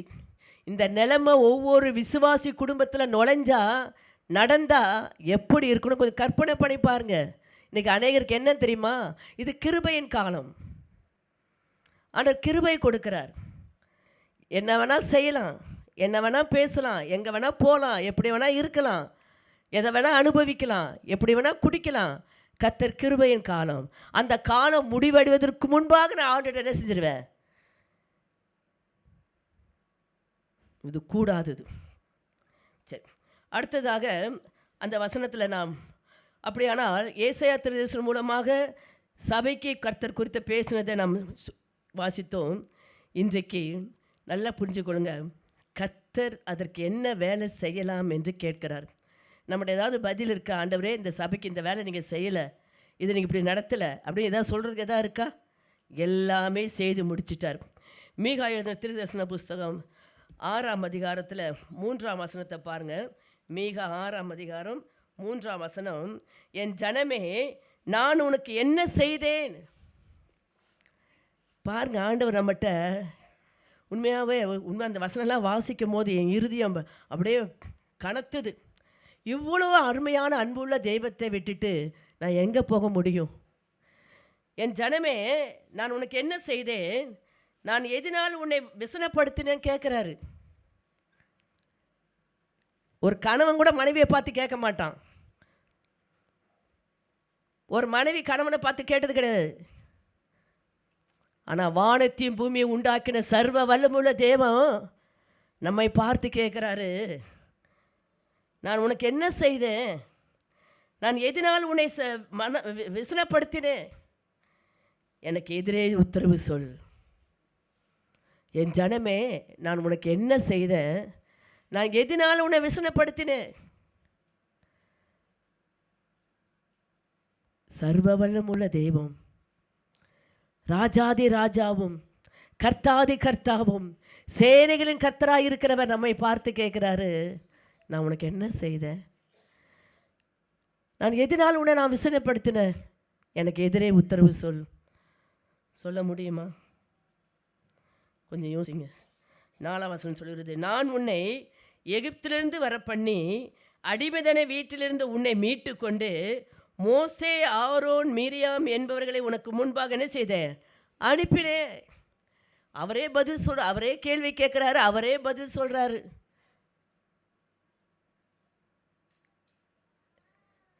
நான் உன்னை எகிப்திலிருந்து வர பண்ணினேன். எங்கள் அடிமைதனத்தில் இருந்த பிசாசின் பிடியிலும் வியாதியிலும் கடன் பிரச்சனையிலும் குடும்ப சமாதானம் இல்லாமல் திக்கற்று போய் யாராலும் நேசிக்கப்பட முடியாமல் யாராலும் ஆதரிக்கப்பட முடியாமல் எல்லாராலும் கைவிடப்பட்டு கடந்த எகிப்திலிருந்த உன்னை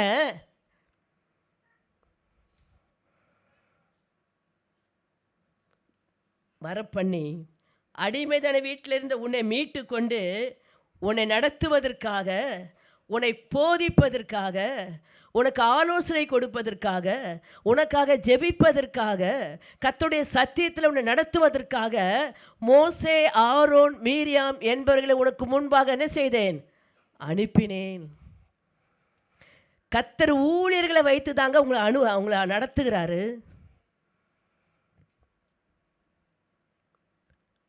என் திராட்சை தோட்டத்திற்கு நான் செய்யாத வேலை என்னவென்று கேட்கிறார். கர்த்தர் உங்களோடு பேசலையா? கர்த்தர் உங்களை நடத்தலையா? உங்களை எச்சரிக்கலையா? உங்களுக்கு போதிக்கலையா? உங்களுக்கு உபதேசிக்கலையா? உங்களுக்கு ஆலோசனை கொடுக்கலையா? ஊழியர்களை வைத்து உங்களை நடத்தலையா? ஆனால் ஊழியர்களுக்கு விட்டு கொடுக்காமல், ஊழியர்களுக்கு கீழ்ப்படியாமல், ஊழியர்களை அசட்டை பண்ணிவிட்டு கர்த்தரிடத்தில் போய் எதையும் நீங்கள் பெற்றுக்கொள்ள முடியும்னு நினைக்காதீங்க.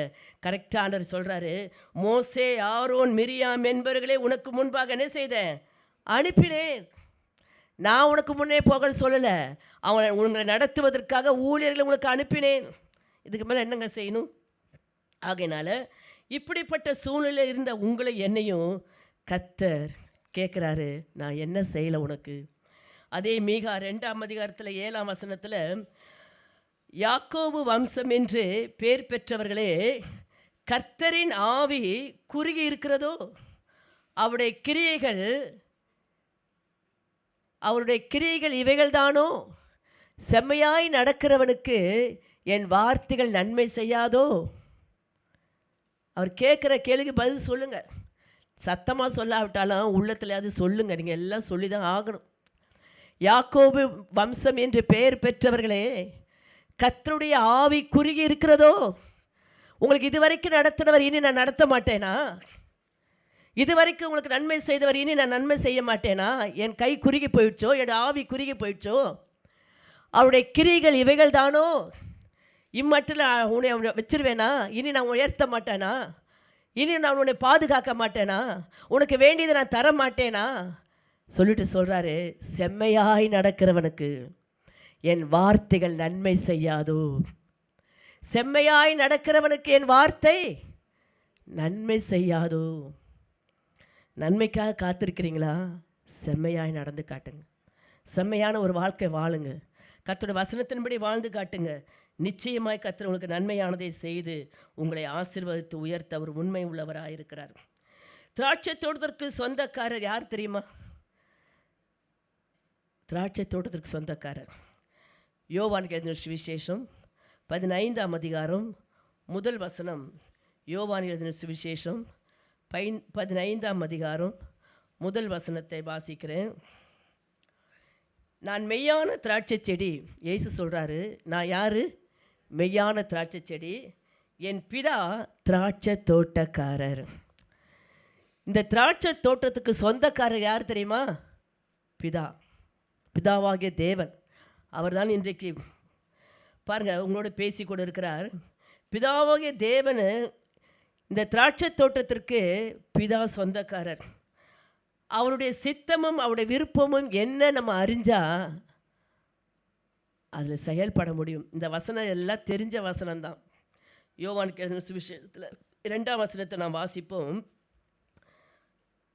என்னில் கனி கொடாதிருக்கிற கொடி எதுவோ அதை அவர் அறுத்து போடுகிறார். கனி கொடுக்கிற கொடி எதுவோ அது அதிக கனிகளை கொடுக்கும்படி என்ன செய்கிறாராம்? சுத்தம் பண்ணுகிறார். என்னில் கனி கொடாதிருக்கிற கொடி எதுவோ அதை அவர் அறுத்து போடுகிறார். கனி கொடுக்கிற கொடி எதுவோ அது அதிக கனிகளை கொடுக்கும்படி என்ன செய்கிறாராம்? சுத்தம் பண்ணுறார். திராட்சை தோட்டக்காரர் பிதாவாகிய தேவன் செய்கிறாரு. நாம் கனி கொடுக்க வேண்டும். கொடினா என்ன தெரியுமா? ரட்சிக்கப்பட்டு ஞானஸ்தானம் எடுத்து மறுபடியும் பிறந்தவர்கள் தான் கொடி. கொடி எதுவோ அப்படின்னா என்ன அர்த்தம்? இயேசுவில் கனி கொடாது இருக்கிற கொடி எதுவோ, இயேசுவில் நம்ம கனி கொடுக்க வேண்டும். கனி கொடுக்காத கொடி என்ன செய்கிறாரு? அவர் அறுத்து போடுகிறார்னா விலைக்கு வச்சிடுறாரு. நீங்கள் நினைக்கிறேன் அறுத்து போடா, நான் உயிரோடு தானே இருக்கிறேன், நான் ஜீவனோடு தானே இருக்கிறேன், நான் நல்லா வேலைக்கு போகிறேன், நல்லா சம்பாதிக்கிறேன், நல்லா சாப்பிட்றேன், நல்லா தூங்குறேன், எனக்கு எந்த ஒரு கவலையும் இல்லை. விலைக்கு வச்சுட்டார். அறுத்து போடுறாருன்னா மொத்தமாக அறுத்து போடுவார்னு நினைக்காதீங்க, விலைக்கு வச்சுட்டார். கொடி என்பது மறுபடியும் பிறந்தவர்களை குறிக்கிறது. ஞானஸ்தானம் எடுத்தவர்கள் தான் கொடி. ஞானஸ்தானம் எடுத்தவர்களாகிய நாம் கனி கொடுக்க வேண்டும் என்று பிதாவாகிய தேவன் எதிர்பார்க்கிறார். கனி கொடுக்கிறது எதுவோ அது அதிக கனிகளை கொடு. கனி கொடுக்குற கொஞ்சமாக கனி கொடுக்கணும் போதாது, நீ அதிக கனிகளை கொடுக்க வேண்டும் என்று பிதாவாகிய தேவன் அதை என்ன செய்கிறாராம்? சுத்தம் பண்ணுகிறார். உங்கள் இருக்கிற சிறு சில காரியங்களை, தேவனுக்கு பிரியமில்லாத காரியங்கள், பேச்சுகள், செய்கைகள், சிந்தைகள், வார்த்தைகள் எல்லாவற்றையும் என்ன செய்கிறார்? அவ்வப்போது உங்களோடு கூட இருந்து போராடி போராடி போராடி உங்களை சுத்தம் பண்ணுறார். சபைக்குள் வந்த உடனே எல்லாமே சுத்தமாகிறது இல்லை. இன்று வரைக்கும் நாம் சுத்திகரிக்கப்பட்டு கொண்டு தான் இருக்கிறோம். எத்தனை பேர் ஏற்றுக்கொள்வீங்க? நான் சுத்தமாயிட்டேன்னு யாராவது சொல்ல முடியுமா? சொல்ல முடியாது. இன்று வரைக்கும் கர்த்தர் நம்மளை சுத்திகரிச்சுட்டு தான் இருக்கிறாரு. நம்மளை அறிந்தோ அறியாமலோ செய்த எண்ணங்களோ பாவங்களோ பார்வைகளோ நடக்கைகளோ கிரியைகளையோ கர்த்தர் நமக்கு உணர்த்தி உணர்த்தி நம்மளை சுத்தம் பண்ணி கொண்டு இருக்கிறார். ஏன் தெரியுமா? நம்மளை அறுத்து போடக்கூடாது, கனி கொடுக்குற இன்னும் அதிக கனியை கொடுக்க வேண்டும் என்று தான் கர்த்தர் இந்த ஆண்டிலே நம்மளை கொடுத்துருக்கிறார். இன்றைக்கு இன்னும் நாம் தேவனுக்கு கீழ்ப்படியாமல், கர்த்தர் எனக்கு என்ன செஞ்சிட்டார் என்று சொல்லி அவரை துக்கப்படுத்தாமல், ஆண்டவரே எனக்கு ஆக நீ எந்த வேலையும் நீ செய்வதற்கு எதுவுமே இல்லை, எல்லாம் நீங்கள் செஞ்சிட்டீங்க, நான் தான் கனி கொடுக்காம, நான் தான் உண்மை வேதனைப்படுத்திட்டு உண்மை துக்கப்படுத்திட்டு இருந்துட்டேன், இந்த ஆண்டிலாவது நான் உமக்கு கனி கொடுக்க என்னை அர்ப்பணிக்கிறேன். பாருங்கள், கனி கொடுப்பது என்றால் என்ன தெரியுமா? இது ஒரு சாட்சி உள்ள வாழ்க்கை, உண்மைதான். பரிசுத்தமுள்ள ஒரு வாழ்க்கை, மற்றவர்களுக்கு முன்பாக கிறிஸ்துவை வெளிப்படுத்துகிற ஒரு வாழ்க்கை, எல்லாம் கனிதான். ஆனால் அவர் கொடுக்குற கனி, அவர் சொல்கிற கனி ஆத்தும ஆதாயம் செய்ய வேண்டும். ஆத்தும ஆதாயம் செய்ய வேண்டும் என்று கர்த்தர் நம்மளை சுத்தம் பண்ணிக்கிட்டே இருக்கிறார். நீ நேற்று இருந்தது போல இன்றைக்கு இருக்கக்கூடாது மகனே மகளே. நீ ஆத்தும ஆதாயம் செய்வதற்கு ஏற்ற நீ கனி கொடுக்கிற ஒரு மகளாக என்ன செய்ய வேண்டும்? மாற வேண்டும். அதே அதிகாரத்தில் 3ஆம் வசனம் இப்படியா சொல்லுது, நான் உங்களுக்கு சொன்ன உபதேசத்தினாலே நீங்கள் இப்பொழுது சுத்தமாயிருக்கிறீர்கள். நான் உங்களுக்கு சொன்ன உபதேசத்தினாலே இப்பொழுது நீங்கள் என்ன செய்கிறீர்கள்? சுத்தமாயிருக்கிறீர்கள். அப்படியானால் கர்த்தருடைய உபதேசம் நம்மளை சுத்திகரிக்கிறது. கர்த்தருடைய உபதேசம் நம்மை சுத்திகரிக்கிறது. யாரெல்லாம் கர்த்தருடைய உபதேசத்திற்கு செவியை சாய்க்கிறீர்களோ நீங்கள் சுத்தமாக்கப்படுவீர்கள். கர்த்தருடைய உபதேசத்திற்கு செவியை சாய்க்கிறவர்கள், உபதேசத்திற்கு கீழ்ப்படுகிறவர்கள் நீங்கள் சுத்தமாக்கப்படுவீர்கள். உபதேசத்திற்கு எதிர்த்து நின்று பல கேள்விகளை கேட்டு உங்களுடைய இருதயத்தை கடினப்படுத்தி கொண்டு கர்த்தருடைய வார்த்தைக்கு கீழ்ப்படியாமல் போவீர்களே ஆனால் நீங்கள் கனி கொடுக்க முடியாது, நீங்கள் சுத்திகரிக்கப்பட முடியாது. ஆகையினால 3ஆம் வசனம் இப்படியாக சொல்கிறது, நான் உங்களுக்கு சொன்ன உபதேசத்தினாலேயே நீங்கள் இப்பொழுது என்ன செய்கிறீர்கள்? சுத்தமாக இருக்கிறீர்கள். கொஞ்சம் யோசிங்க, எத்தனை பேர் உபதேசத்தை கேட்டு சுத்தமாக இருக்கிறீங்க? பிரசங்கத்திற்கும் உபதேசத்திற்கும் வித்தியாசம் இருக்குது. இன்னைக்கு பிரசங்கம் எது, உபதேசம் எதுன்னு இந்த ஜனங்களுக்கு என்ன செய்யலை, தெரியல. உபதேசம் கை கொள்ள வேண்டியது. பிரசங்கம் என்பது நமக்கு கர்த்தர் கொடுத்த வார்த்தையை அறிவிப்பது. உபதேசம் என்பது என்னது? கை கொள்ள வேண்டியது. பிரசங்கம் என்பது கர்த்தருடைய வார்த்தையை அறிவிப்பது. வசனம் இப்படி சொல்லியிருக்கிறது, நல்லா கேட்டுக்கொள்ளுங்க. நான் உன்னை கீழாக்காமல் மேலாக்குவேன், அது வாக்கு தத்துவம். அது பிரசங்கத்தில் என்ன செய்யலாம், சொல்லலாம். ஆனால் உபதேசத்தில் இயேசு நிறைய உபதேசம் தான் பண்ணியிருக்கிறார். இயேசு முதலாவது பண்ண பிரசங்கம், மனந்திரும்புங்கள் பரலோக ராஜ்யம் சமீபித்திருக்கிறது. அந்த ஒரு வார்த்தை பிரசங்கம் சொன்னார். ஆனால் 5ஆம் அதிகாரத்தில், மத்தேயு 5ஆம் அதிகாரத்தில் அவர் உபதேசித்து தான் அநேக காரியங்களை செய்தார். அப்போது ஜனங்கள், தம்மிடத்தில் வருகிற ஜனங்கள் எதை கை கொள்ள வேண்டுமோ அதை கை கொள்வார்களே ஆனால் அவர்கள் சுத்திகரிக்கப்படுவார்கள் என்பதை இயேசு அறிந்து அவர்களுக்கு என்ன சொன்னார்? உபதேசிக்க தொடங்கினார். பிரசங்கம் என்பது அறிவிப்பு, கர்த்தருடைய வார்த்தையை அறிவிப்பது. கர்த்தர் இப்படிப்பட்டவர், அவர் பெரியவர், அவர் செயலிலே வித்தியாசமானவர், அவர் மகிமை உள்ள தேவன், அவர் பெரிய காரியங்களை செய்வார், அவர் ஒருவராய் பெரிய அதிசயங்களை செய்கிறவர். இதெல்லாம் பிரசங்கம். உபதேசத்திற்கும் பிரசங்கத்திற்கும் வித்தியாசத்தை தெரிந்து கொள்ளுங்க. உபதேசம்தான் நம்மளை சுத்திகரிக்கும். பிரசங்கம் கர்த்தருடைய வார்த்தையை கேட்க என்ன செய்யலாம், கர்த்தர் எனக்கு செய்வார் என்ற விசுவாசத்தை வேணால் உருவாக்கும். இன்றைக்கு நல்லா புரிஞ்சு கொள்ளுங்க. இன்னைக்கு பிதாவாகிய தேவன் சொன்ன வார்த்தை, நான் உங்களுக்கு சொன்ன உபதேசத்திலே நீங்கள் இப்பொழுது சுத்தமாக இருக்கிறீர்கள். 6ஆம் வசனம் இப்படியாக சொல்லுது, ஒருவன் எண்ணில் நிலைத்திராவிட்டால் வெளியே எரியுண்ட கொடியைப் போல அவன் எரியுண்டு உலர்ந்து போவான். அப்படிப்பட்டவைகளை சேர்த்து அக்கினிலே போடுகிறார்கள், அவைகள் எரிந்து போகும். இது உபதேசம். நீங்கள் பைபிள் வாசிக்கும் போது இன்னிலேருந்து கொஞ்சம் வித்தியாசமாக, இது உபதேசமா பிரசங்கமா? நான் சொல்கிறது எத்தனை பேர் புரியுது? உபதேசத்தை உபதேசமாக கேளுங்க. நான் சொல்கிறேன், இயேசு பண்ண உபதேசம் நான் சொல்லட்டுமா? இப்போது மத்தேயு எழுதின சுவிசேஷம் 4ஆம் அதிகாரத்தில் 17ஆம் வசனம், அது முதல் இயேசு மனம் திரும்புங்கள் பரலோக ராஜ்யம் சமீபித்திருக்கிறது என்று பிரசங்கிக்க தொடங்கினார். மனம் திரும்புதலை குறித்து பேசுவது பிரசங்கம். அதை குறித்து பரலோக ராஜ்யம் சமீபித்திருக்கிறது என்று பிரசங்கித்தார். அதே இயேசு 5ஆம் அதிகாரத்தில் 2ஆம் வசனம் சொல்கிறது, அப்பொழுது அவர் தமது வாயை திறந்து அவர்களுக்கு உபதேசித்து சொன்னது என்னவென்றால், உபதேசம் எப்படி தம்மா இருக்குது? ஆவியில் எளிமையுள்ளவர்கள் பாக்கியவான்கள், அவர்கள் பரலோக ராஜ்யம். அப்போ என்ன அர்த்தம்? உபதேசம் கை கொள்ள வேண்டியது. நீ ஆவியில் என்ன ஆவி? பரிசுத்த ஆவி இல்லை, மனுஷ ஆவியில் எளிமை இருக்கணும், தாழ்மை இருக்கணும்.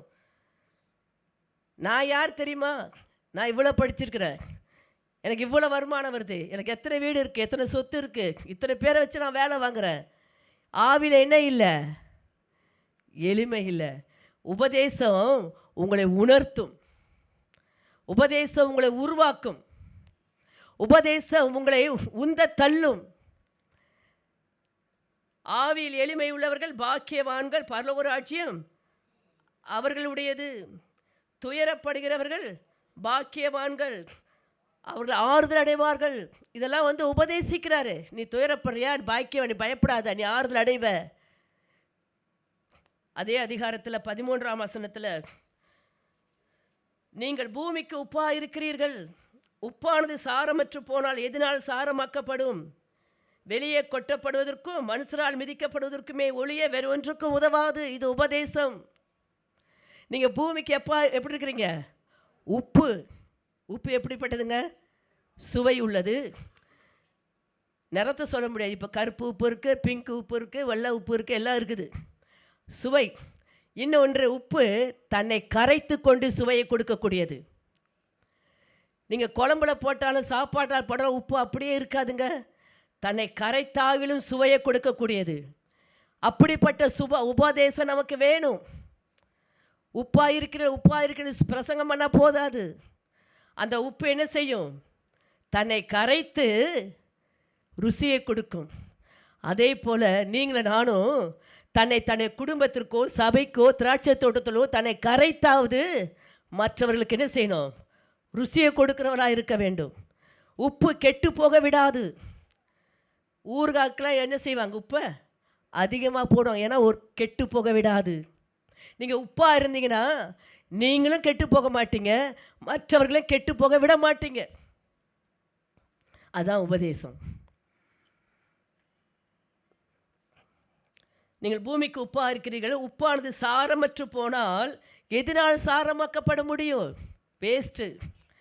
உப்பாக இருக்கிறேன் என்று சொன்ன ஆண்டவர், நான் உப்பாய் வாழ்ந்து என்னை கரைத்தாவது என் குடும்பத்தை ருசி உள்ளவர்களாக சுவை உள்ளவர்களாக அவரை நான் மாற்ற வேண்டும் என்ற உணர்வு உங்களுக்குள் இருக்குமானால் உப்பா நீங்கள் செயல்படுவீங்க. கெட்டு போவதுக்கு விட மாட்டீங்க.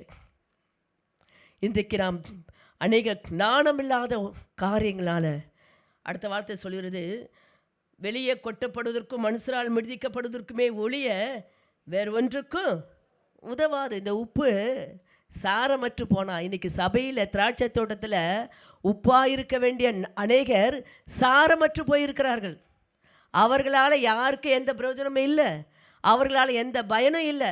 வருவேன் போவேன், எப்போ முடியும் மணியை பார்ப்பேன், முடிஞ்ச உடனே என் செருப்பை மாற்றனோ யாருடைய செருப்பை மாற்றனோ தெரியாது, கேட்டை விட்டு வெளியே ஓடினோம். காலில் சுடுதண்ணி ஊற்றுன மாதிரி ஓடுவாங்க. எத்தனை ஆத்துமாக்கள், புதிய ஆத்துமாக்கள் வந்திருக்கிறாங்க. யார் வந்திருக்கிறா? அவங்க 2 வார்த்தையை பேசுவோமா?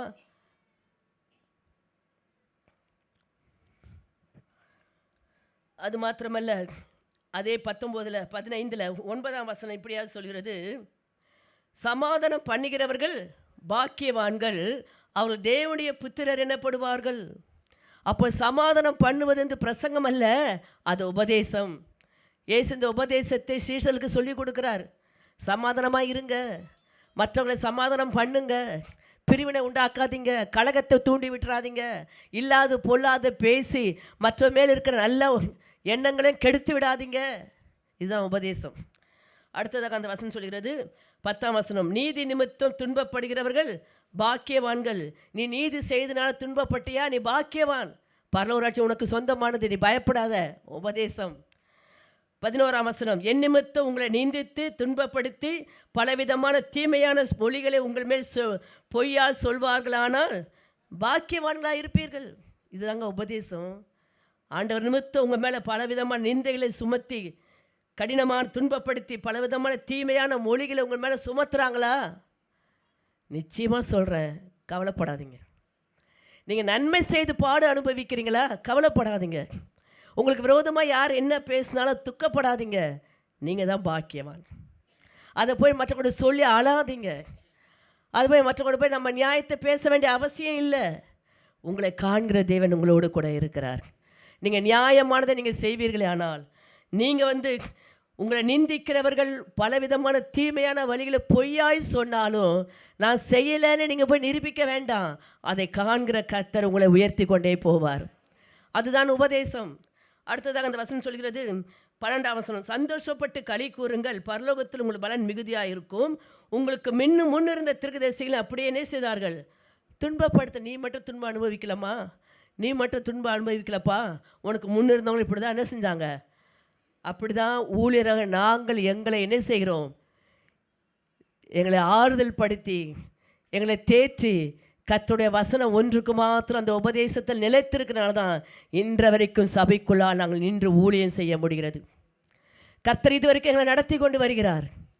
அடுத்த வசனம் சொல்கிறது, வாஸ்தவம் இல்லையா? நீங்கள் பூமிக்கு எப்படி இருக்கீங்க? உப்பாக இருக்கிறீங்க. சரி, அதே மத்தேயு 3ஆம் அதிகாரம். இதெல்லாம் உபதேசம்னு சொல்லிட்டு நான் உங்களுக்கு சொல்லிட்டு போகிறேன். ஏன்னா நீங்கள் இன்னும் வாசிக்கும் போது உபதேசமாக பிரசங்கமானு கொஞ்சம் வாசித்தீங்கன்னா தெரியும். 3ஆம் அதிகாரத்தில் 8ஆம் வசனம், மனம் திரும்புவதற்கு ஏற்ற கனிகளை கொடுங்கள், இது உபதேசம். மனம் திரும்பிட்டீங்களா? அதுக்கு ஏற்ற கனி உன் மூலம் இருந்து வெளிப்படணும் அப்படின்னு இயேசு செய்கிறார், உபதேசிக்கிறார். யோவான் ஸ்நானகன் சொல்கிற வார்த்தை. சரி, அடுத்ததாக 10ஆம் வசனம் சொல்கிறது, இப்பொழுதே கோடாரியானது மரங்களின் வேறு அருகே வைத்திருக்கிறது, ஆகையால் நல்ல கனி கொடாத மரமெல்லாம் வெட்டுண்டு அக்கினியிலே போடப்படும். இது உபதேசம். எச்சரிக்கிறார். நல்லா கேட்டுங்க. உபதேசத்துக்கும் பிரசங்கத்துக்கும் உள்ள வித்தியாசத்தை நீங்கள் தெரிஞ்சுக்கிட்டாதான் உங்களை நீங்கள் உருவாக்கி கொள்ள முடியும். இன்னொரு வசனத்தை வாசிக்கிறேன். 7ஆம் அதிகாரத்தில்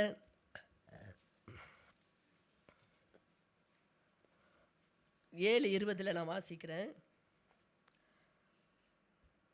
பரலோகத்தில் இருக்கிற என் பிதாவின் ஆதலால் அவருடைய கனிகளினாலே அவர்கள் என்ன செய்வீர்கள்? அறிவீர்கள். கனிகளினாலே அவர்களை அறிவீர்கள். இதெல்லாம் இயேசு சொன்ன வார்த்தை. இது உபதேசம். நம்முடைய கனிகளினால தான் நம்மை அறிந்து கொள்வார்கள். ஆகையினால திராட்சை தோட்டத்தில் இருக்கிற நீங்கள் எப்படிப்பட்ட கனியை கொடுக்குறீங்க? இல்லை கனியை கொடுக்கலனா இன்றைக்கு ஆண்டுடைய சமூகத்தில் இந்த திராட்சை தோட்டத்தில் என்னை வேலி அடைத்து கற்களை பொறுக்கி என் சபை நான் ஆலயத்தில் கோபுரத்தை நட்டி திராட்சை பழங்களை என்ன செய்கிறீர்? நீ தரும் என்று காத்திருந்து நான் கசப்பான கனியை கொடுத்துட்டேன். ஆனால் இன்று முதல் நான் நல்ல ஒரு கனி கொடுக்கிறவராக, கனி கொடுக்கிற ஒரு மகனாக மகளாக நான் இருக்கும்படி என்னை அர்ப்பணிக்கிறேன். வசனம் சொல்லுது, அவளுடைய கனிகளினாலே நீங்கள் என்ன செய்ய முடியும்? அவர்களை அறிவீர்கள். நம்ம யாருன்னு நம்ம வாய் திறந்து சொல்ல வேண்டாம். நான் யார் தெரியுமா? நான் எத்தனை நாள் ஜெபிக்கிறேன், எத்தனை மணி நேரம் ஜெபிக்கிறேன், நான் இங்கே ஊழியம் செய்கிறேன், நான் அங்கே இப்படி இருக்கிறேன், இதை செய்கிறேன், அவங்களுக்கு உதவி செஞ்சேன், அவங்களுக்கு வீடை கட்டி கொடுத்தேன், அவங்களுக்கு இதை வாங்கி கொடுத்தேன், அது இதெல்லாம் வேண்டாங்க. உங்களுடைய கனி உள்ள வாழ்க்கையை உங்களை யாருன்னு என்ன செய்யும்? அறிவிக்கும். அடுத்ததாக ஒரு வசனம், கலாத்தியர் 5ஆம் அதிகாரத்தில் 22ஆம் வசனம். நமக்கு எல்லாரும் தெரிஞ்ச வசனம் தான்.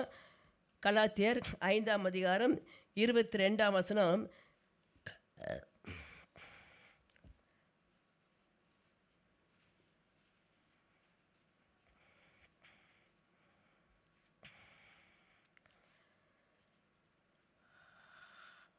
ஆவியின் கனியோ அன்பு, சந்தோஷம், சமாதானம், நீடிய பொறுமை, தயவு, நற்குணம், விசுவாசம். இதெல்லாம் ஒரு உபதேசம். சரிங்களா?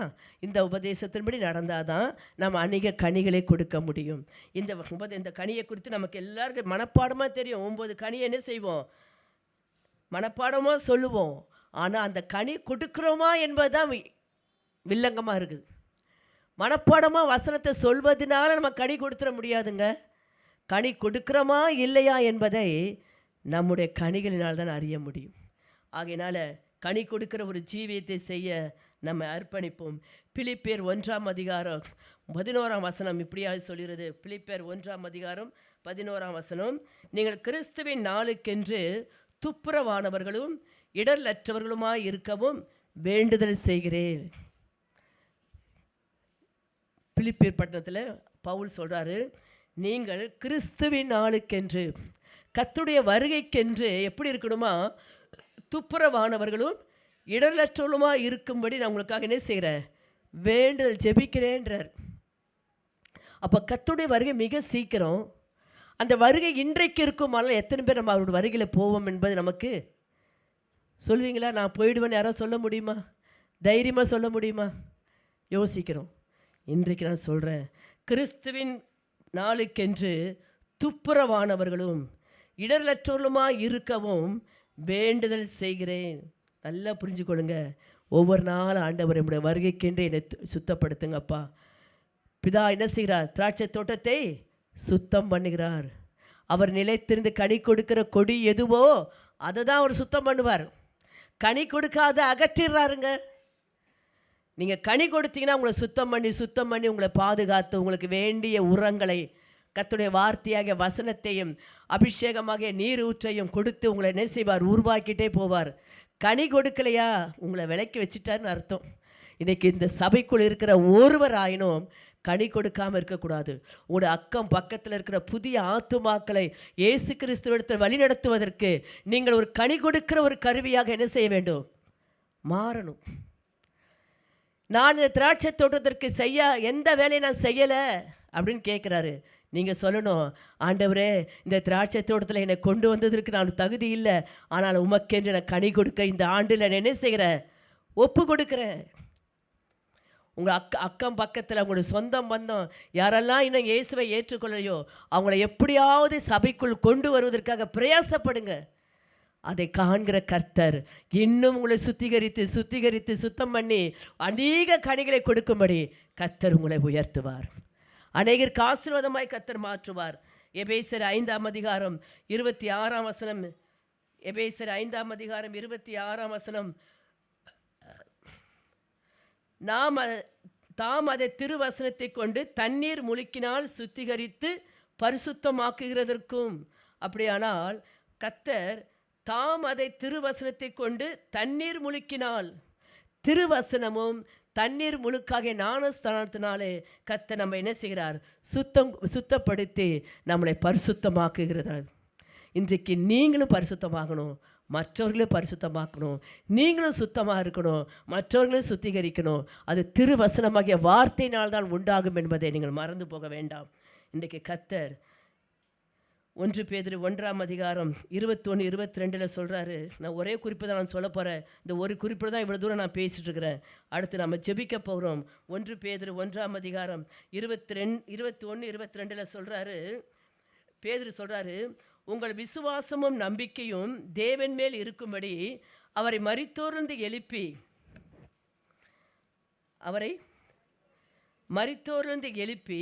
அவருக்கு மகிமையை கொடுத்தார். ஆகையால் நீங்கள் மாயமற்ற சகோதர சிநேகம் உள்ளவர்களாக இருக்கும்படி, பாருங்க, உங்கள் விசுவாசமும் நம்பிக்கையும் தேவன் மேல் இருக்கும்படி அவரை மரித்தோரிலிருந்து எழுப்பி அவருக்கு என்ன செஞ்சாராம்? பிதாவாகிய தேவன் மகிமையை கொடுத்தார். எதற்காக? நீங்கள் மாயமற்ற சகோதர சிநேகம் உள்ளவர்களாக இருக்கும்படி ஆவியினாலே சத்தியத்திற்கு கீழ்ப்படிந்து உங்கள் ஆத்துமாக்களை சுத்தமாக்கி கொண்டவர்களாக இருக்கிறபடியால் சுத்த இருதயத்தோடு ஒருவரில் ஒருவர் ஊக்கமாய் அன்பு கூறுங்கள். நீங்கள் மாயமற்ற சகோதர சிநேகம் உள்ளவர்களாக இருக்கும்படி தேவ வசனமாகிய சத்தியத்திற்கு கீழ்ப்படிந்து உங்கள் ஆத்துமாவை சுத்தமாக்கி கொண்டு, நல்லா கேட்டுக்கொள்ளுங்க, உங்கள் அந்த சகோதர சிநேகம் உள்ளவராக இருக்கும்படி ஆவியினால், என்ன பரிசுத்த ஆவியில் நம்முடைய ஆவியினாலே நம்ம என்ன செய்யணுமா? சத்தியத்திற்கு கீழ்ப்படியணும். நம்ம ஆவிதாங்க சத்தியத்திற்கு எதிர்க்கவும் செய்யும், கீழ்ப்படியவும் செய்யும்.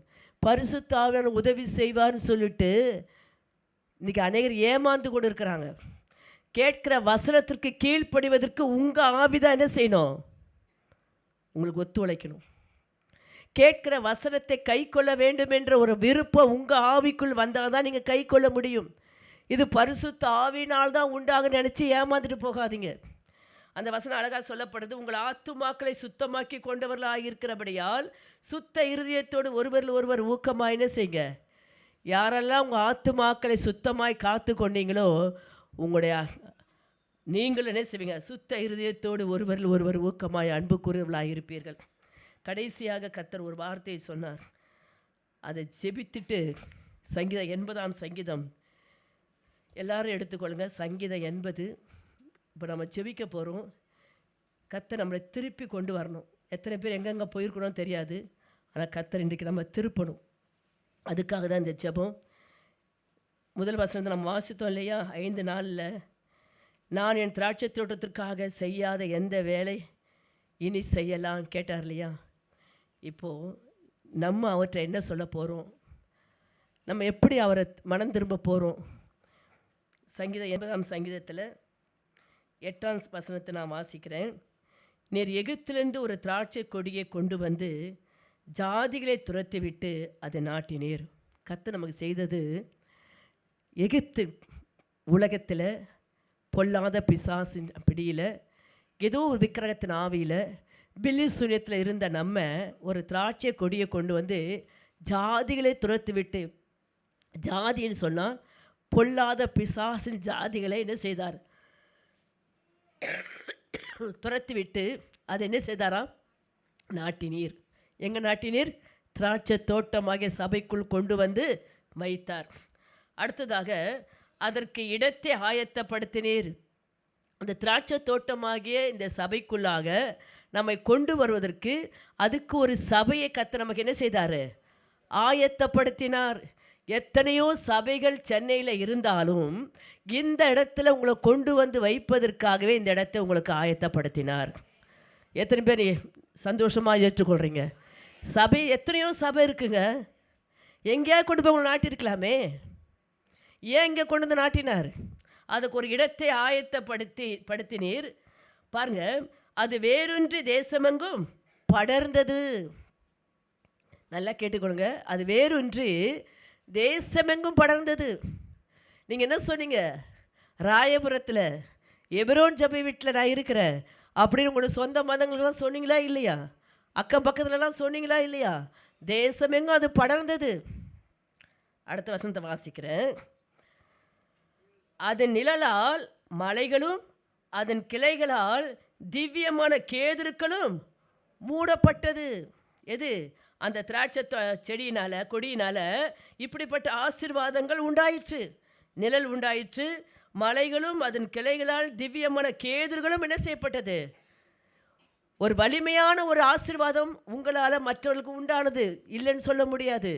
ஆனால் அது தன் கொடிகளை சமுத்திரம் மட்டாகவும் அதன் தன் கிளைகளை நதி மட்டாகவும் என்ன செஞ்சது? பரவ விட்டது, படர விட்டது. இவ்வளோலாம் செய்த திராட்சை தோட்டத்திற்கு என்ன கேடு வந்துச்சுங்க? அடுத்த வசனத்தை வாசிங்க. இப்பொழுதோ, அதுதான் முக்கியம், இப்பொழுதோ வழி நடக்கிற யாவரும் அதை பறிக்கும்படியாக அதன் அடைப்புகளை ஏன் தகர்த்து போட்டீர்? இப்படி இருந்த திராட்சை தோட்டத்திற்குள் இருந்த ஒருவரை கர்த்தர் ஏன் பறிக்கும்படியாக அடைப்புகளை தகர்த்து போட்டீர் அப்படின்னு கேட்குறார் சங்கீதக்காரன். நான் சொல்கிறேன், இப்பொழுதோ இந்த நிமிஷம் எப்படி இருக்கிறீங்கன்னு கொஞ்சம் பாருங்கள். இப்பொழுதோ வழி நடக்கிற யாவரும் அதை பார்க்கும்படியாக. இப்படி இருந்த மனுஷனா இப்படி ஆயிட்டான், இப்படி இருந்த குடும்பமாக இப்படி ஆயிடுச்சு சொல்கிறாங்களா? அந்த நிலைமைக்கு நீங்கள் வரக்கூடாதுன்னு தான் இன்றைக்கி கர்த்தர் உங்களோட பேசுகிறார். உங்களை எங்கேயோ இருந்து கொண்டு வந்து சபைக்கு இடத்தை உண்டாக்கி நாட்டி அதில் நீங்கள் கனி கொடுக்க வேண்டும் என்று உங்களுடைய எல்லா காரியங்களும் படர விட்டு நதிமட்டாக படர விட்டது. இப்பொழுதோ வழி நடக்கிற யாவரும் அதை பறிக்கும்படியாக அதன் அடைப்புகளை ஏன் தகர்த்து போட்டீர்? வழி நடக்கிறனா போகிறோம் வரவெல்லாம் என்ன செய்கிறான்? கிண்டல் பேசுகிறான், கேலி பேசுகிறான். ஏன் அதனுடைய அடைப்புகளை ஏன் தகர்த்து போட்டீர்? கொஞ்சம் யோசிங்க, ஏன் அதை கர்த்தர் செய்தார்? இன்னொரு வசனத்தை வாசிப்போம். 14-15 சேனைகளின் தேவனே திரும்பி வாரும். ஏதோ ஒரு குடும்பங்களை, ஏதோ உங்களுக்குள்ளே ஏதோ சில காரியங்கள் இப்படி நடந்து கொண்டு இருக்கிறது, கர்த்தருடைய ஆவியானவர் சொல்கிறாரு. ஆனால் இன்றைக்கு சொல்கிறாரு, திரும்பி வாரும். எத்தனை பேர் உண்மையாக ஆண்டவரை ஜெபிக்க போகிறீங்க? ஆண்டவரே, என்னுடைய தோட்டம் மற்றவர்களால் மற்றவர்களால் போக்குவரத்தில் பேசுகிறவர்களுக்கு ஏதுவாக வழி நடக்கிற யாவரும் அதை பறிக்கும்படியாக, எவனவனோ பறித்து கொண்டு போகும்படி, எவனவனோ பேசும்படியாக என்னுடைய தோட்டமாகிய என்னுடைய திராட்சை தோட்டம் நான் கொடி என்ன செய்கிறது? வழி அருகே காணப்பட்டு கொண்டு இருக்கிறது. இன்றைக்கு உம்முடைய சேனைகளின் தேவனே திரும்பி வாரும். வானத்திலிருந்து கண்ணோக்கி பார்த்து இந்த திராட்சை செடியை என்ன செய்யும்? விசாரித்தரலும். எத்தனை பேர் ஜெபிக்கணும்னு தோணுது? அவங்க போக்குவரத்தில் இருக்கிறவங்களாம் பேசி, என்னை கேவலமாய் பேசி, என் குடும்பத்தையோ, என் பிள்ளைகளையோ, என் கணவரையோ, என் மனைவியையோ, என்னுடைய நிலைமைகளை குறித்து இவங்கெல்லாம் சபைக்கு போய் என்ன பிரயோஜனம், இவங்கெல்லாம் சபைக்கு போய் என்ன நடந்துச்சு அப்படின்னு வழி அருகே போகிறவர்கள் பேசுவதற்கு இடமா இராதபடி இன்றைக்கு நாம் ஜெபிக்க போகிறோம். தேவனே என்ன செய்யும், திரும்பி வாரும், வானத்திலிருந்து கண்ணோக்கி பார்த்து இந்த திராட்சை செடி என்ன செய்யும், விசாரித்தருளும், உம்முடைய வலதுகரம் நாட்டின கொடியையும் உமக்கு நீர் திடப்படுத்தி கிளையை என்ன செய்யும், நல்லா கேட்டுக்கொள்ளுங்க, உம்முடைய வலதுகரம் நாட்டின கொடியையும், கொடினா யார், நாம் தான், கிளைகள் யார் தெரியுமா, பிள்ளைகள், நீர் திடப்படுத்தின கிளையையும் என்ன செஞ்சிடும், கடாட்சி தருளும், எனக்கு ஒரு இரக்கத்தை கட்டளையிடலும். முழங்கால் படியிடுமா, இன்றைக்கு நாம் ஜெபிக்க போகிறோம். ஒரு 5 நிமிஷமாவது கண்களை மூடி உள்ளத்தின் ஆழத்தில் என் நேசருக்கு புதுப்பாட்டை பாடுவேன் என்று நாம், அந்த ஏசாயா முதல் வசனம் சொல்கிறது, நாம் நேசருக்கு புதுப்பாட்டை பாடுகிற அளவில் நாம் நேசருக்கு உரியவராக இருக்கிறோமா? நான் நேசருக்கு உரியவளாக நான் இருக்கிறேனா?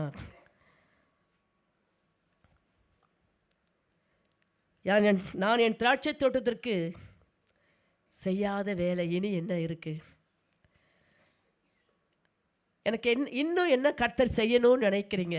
எல்லாமே செஞ்சிட்டாருங்க. ஆண்டவரே எனக்கு இதை செய்யுங்க, அதை செய்யுங்க கேட்காதீங்க, தயவுசெய்து கேட்காதீங்க.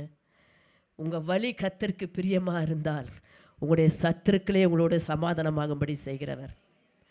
நீங்கள் எனக்கு இது வேணும் அது வேணும்னு கேட்டு அவரை துக்கப்படுத்தாதீங்க. நீங்கள் எனக்கு செய்யாதது ஒன்றுமே இல்லை ஆண்டவரே, எல்லாம் செஞ்சு முடிச்சிட்டிங்க, ஆனால் நான் தான் உமக்கு கசப்பான கனியை கொடுத்துக்கிட்டே இருக்கிறேன்.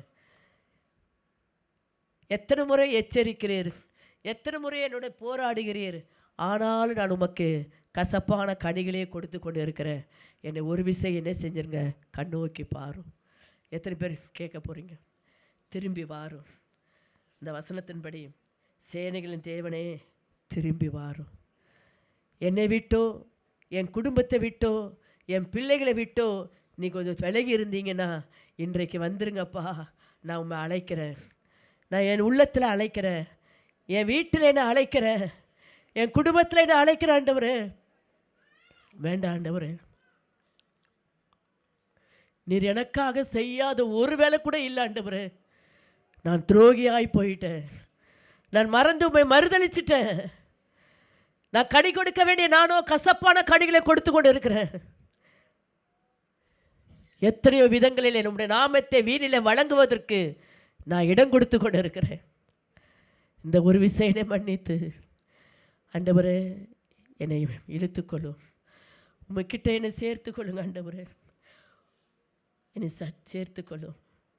இந்த திராட்சை தோட்டத்தை விசாரித்தரலும் சொல்லுங்கள் ஆண்டவரே, என்னை ஒரு விஷயம் விசாரிங்கப்பா, என்னை விட்டுறாதீங்க ஆண்டவரே, என்னை அறுத்து போட்டுறாதீங்க, என்னை விலக்கி வச்சிடாதீங்க. இந்த ஒரு நாள் எனக்கு கொடுத்தது நீங்கள் என்னை விசாரிக்க வேண்டும், நீங்கள் என் ஆண்டவரை விசாரிக்க வேண்டும் ஐயா. என் கணவரை விசாரியும், என் மனைவியை விசாரியும், என் பிள்ளைகளை விசாரியும். ஒரு விஷயம் என்னை கண்ணோக்கி பாரும் ஐயா, ஒரு விஷயம் என்னை கண்ணோக்கி பாரும். எனக்கு ஆண்டவரை என்னை வேலை எடுத்தீங்க, கற்களை பொறுக்கி போட்டீங்க ஆண்டவர், எனக்கு செய்யாத வேலை ஒன்றுமே இல்லை, ஆனாலும் நான் அதை உணராமல் கசப்பான கனியவே கொடுத்து கொண்டு உம்மையும் உம்முடைய நாமத்தை நான் தூஷிப்பதற்கு இடமாயிருந்தேனே, உம்மை நான் துக்கப்படுத்தினேனே. இன்றைய ஒரு விஷயனை மன்னித்து என் நேசருக்கு நான் புது பாட்டை நான் பாடத்தக்கதாக, பழையவர்கள் எல்லாம் ஒழிந்து போயின, எல்லாம் புதிதாயின என்று சொல்லப்படுது போல இந்த ஆண்டில் என் நேசருக்கு நான் புது பாட்டை பாடணும், என் குடும்பமாய் நான் பாடணும், கணவன் மனைவி பிள்ளைகள் என்று என்னுடைய சபைக்குள்ளாக, திராட்சை தோட்டமாக இந்த சபைக்குள்ளாக நாங்கள் ஒரு புதிய சிருஷ்டியாய் மாற வேண்டும். ஆண்டவரே ஒரு பிஸியாக உம்முடைய வலதுகரம் நாட்டின கொடியையும் உமக்கு நீர் திடப்படுத்தின கிளையையும் கடாட்சி தரலும், கடாட்சி தரலும். உமக்கு தானே எங்களை கொண்டு வந்தீங்கப்பா, உமக்காக தானே எங்களை கடி கொடுக்க எங்களை கொண்டு வந்தீங்க, உமக்காக தானே எங்களுக்கு ஜீவனை கொடுத்தீங்க, உமக்காக தானே எங்களை வாழ வைத்து கொண்டு இருக்கிறீங்க, உமக்காக தான் எங்களை பாதுகாத்து நடத்தி கொண்டு வரீங்க. இந்த ஒரு விஷயங்களை கடாட்சி தருளும் ஐயா. இனி நாங்கள் நிர்விசாரத்திற்கு இடம் கொடுக்காதபடி, பிசாசுக்கு இடம் கொடுத்து விடாதபடி, திராட்சை தோட்டமாகிய சபைக்குள்ளாக குள்ள நரிகளோ ஆண்டவரே கர்த்தாவே உள்ள நுழையாதபடி, சிறு நரிகளும் உள்ள நுழையாதபடி, என் நிமித்த இந்த திராட்சை தோட்டத்துக்குள்ள எந்த ஒரு சம்பவங்களும் நடக்காதபடி நான் என்னை காத்துக்கொள்ள உதவி செய்யுங்க. என்னை காத்துக்கொள்ள உதவி செய்யுங்க. உம்முடைய இருதயத்தின் ஆதங்கத்தை இன்றைக்கு எங்களோடு வெளிப்படுத்தினீரே. நான் என் திராட்சை தோட்டத்திற்கு எந்த வேலையை இனி செய்யலாம் என்று நினைக்கிற அளவுக்கு என்னை இப்படியாய் சிந்திக்க தூண்டினீங்களப்பா. எங்களுடைய திராட்சை தோட்டத்திற்கு நீ செய்யாத வேலை ஒன்றுமே இல்லைப்பா. எல்லாம் நீங்கள் செஞ்சிட்டீங்க. நாங்களோ நன்றி கெட்டவர்களாய் போய் கொண்டிருக்கிறோம். நாங்கள் உண்மை மறந்து மறுதளித்து கொண்டிருக்கிறோம். இந்த ஒரு விஷயங்களை மன்னித்து உம்முடைய அன்புக்குள்ளாக எங்களை இழுத்து கொள்ளுங்கப்பா. எங்களை கடாட்சித்து கொள்ளு. எங்களை ஆண்டவரை திரும்பி வாருமையா, திரும்பி வாரு, திரும்பி வாரு. சொல்லுங்க ஆண்டவரே, என் குடும்பத்துக்குள்ளாய் திரும்பி வாரு, என் சபைக்குள்ளாக திரும்பி வாரு, என் பிள்ளைகளுக்குள்ளாய் நீ திரும்பி வருவீராக, எனக்குள்ளாக நீ திரும்பி வாரு. உங்களுக்கும் கர்த்தருக்கும் உள்ள உறவு எப்படி இருக்கிறதுன்னு உங்களுக்கு தான் தெரியும். உங்களை விட்டு அவர் தூரமாக இருப்பது போல உணர்வீர்களானால் இன்றைக்கு கேளுங்க, ஆண்டவரே எனக்குள்ளாய் வாங்கப்பா. எனக்காக செய்யாத ஒரு வேலை இல்லைப்பா, எல்லாம் நீங்கள் செஞ்சிட்டீங்க. நானோ நன்றி கெட்டவனாய் போய்கொண்டு இருக்கிறேன். இன்றைக்கு எனக்குள்ளாய் வாரும். ஓ ரபா கராது ரமா ஷிகாராது ரபா, ஓ ரே கராது ரமா சிகாராது ரபா. இன்றைக்கு பிதாவாகிய தோட்டக்காரர் சபையை சுத்தம் பண்ணுகிறார். அதிக கனிகளை கொடுக்க வேண்டும் என்பது அவருடைய ஏக்கமும் அவருடைய பாரமாக இருக்கிறது. ஒருவரை கெட்டு போவது அவருக்கு சித்தம் இல்லை. கர்த்தருடைய வருகைக்கு முன்பாக சபைக்குள்ளாக புதிய ஆத்துமாக்களால் கர்த்தர் நிரப்பப்பட வேண்டும் என்று உங்களை திராட்சை தோட்டத்துக்குள் வைத்திருக்கிற தேவன் உங்களை நோக்கி பார்க்கிறார். அவருடைய முகம் உங்களை நோக்கி பார்க்கிறது. உங்களை சுத்தம் பண்ணும்படி, அதிக கனிகளை கொடுக்கும்படி உங்களை சுத்தம் பண்ணுகிறார். இப்பொழுதே பரிசுத்த ஆவியானவர் ஒவ்வொருவரையும் சுத்திகரிக்கிறார். சொல்லுங்க, ஆண்டவரே இன்று முதல் நான் அநேக கனிகளை கொடுப்பேன். நான் சும்மா இருக்க மாட்டேன்ப்பா. எனக்காக செய்த எல்லா நன்மைகளையும், எனக்காக நடப்பித்த எல்லா வேலைகளையும் நான் மறந்து போனது தப்புதான். என்னை மன்னிங்க. இன்று முதல் உமக்காக அநேக கனிகளை கொடுக்கும்படியாக நான் செயல்படுவேன். இன்றைக்கு சொன்ன உங்களை கர்த்தர் அங்கீகரித்து உங்கள் குடும்பத்தை கர்த்தர் கடாட்சி தருகிறார். உங்களுடைய குடும்பத்தை கர்த்தர் கடாட்சி தருகிறார். இன்றைக்கு தடைகள் உடைக்கப்படுகிறது. சத்துடைய எண்ணங்கள், திட்டங்கள் இப்பொழுதே உங்களை விட்டு ஓடுகிறது. உங்களுடைய குடும்பத்தை அடிமைப்படுத்தின ஆவிகள், பொல்லாத தந்திரத்தின் கிரியைகள், சூழ்ச்சிகள், கர்த்தருக்கு விரோதமாய் பேச தூண்டின ஆவிகள் இப்பொழுதே நிர்மூலமாக்குகிறார். கர்த்தர் நிர்மூலமாக்குகிறார். அவர் ஒருவரே திராட்சை தோட்டத்தின் சொந்தக்காரராக இருக்கிறபடினாலே ஒரு நாளும் திராட்சை தோட்டத்தை கெடுப்பதற்கு அவர் அனுமதிக்கவே மாட்டார். இன்றைக்கு கர்த்தர் உங்களை கொண்டு சுத்தப்படுத்தி உங்களை கொண்டு அநேக கனிகளை கொடுக்கத்தக்கதாக உங்கள் ஒவ்வொருவர் மேலும் ஒரு விசேஷித்த அபிஷேகத்தை, வல்லமையை, ஆத்தும பாரத்தை, ஆத்தும அறுவடையை கர்த்தர் உங்களை கொண்டு இந்த சபைக்குள்ளாக அநேக ஆத்துமாக்களை அறுவடை செய்ய போகிறார். எங்களை நேசிக்கிற எங்கள் தெய்வமே, உம்முடைய ஆதங்கத்தை எங்களோடு நீர் பேசினதற்காக உமக்கு நன்றி. தொடர்ந்து ஆண்டவரே நீர் கிரியை செய்யும். கேட்ட ஒவ்வொருவரும் நீர் கிரியை நடப்பிப்பீராக. காது உள்ளவர்கள் ஆவியானவர் சபைகளுக்கு பேசுகிறதை காது உள்ளவர்கள் கேட்க கடவுள் என்று சொன்னது போல யாரெல்லாம் காது உள்ளவராய் கேட்டார்களோ அவர்களை கொண்டு நீ செயல்பட போவதற்காய் நன்றி. அவர்களை கொண்டு நீர் மகிமைப்பட போவதற்காய் நன்றி. அவர்களை நீர் ஆண்டவரே உம்முடைய கரத்தில் எடுத்து பயன்படுத்த போவதற்காய் நன்றி. தொடர்ந்து நீர் ஆசீர்வதியும் பாதுகாத்துக்கொள்ளும். எல்லா துதியும் கனமும் மகிமையும் உமக்கே செலுத்துகிறேன். இயேசுவின் நாமத்தில் ஜெபங்கள் நல்ல பிதாவே.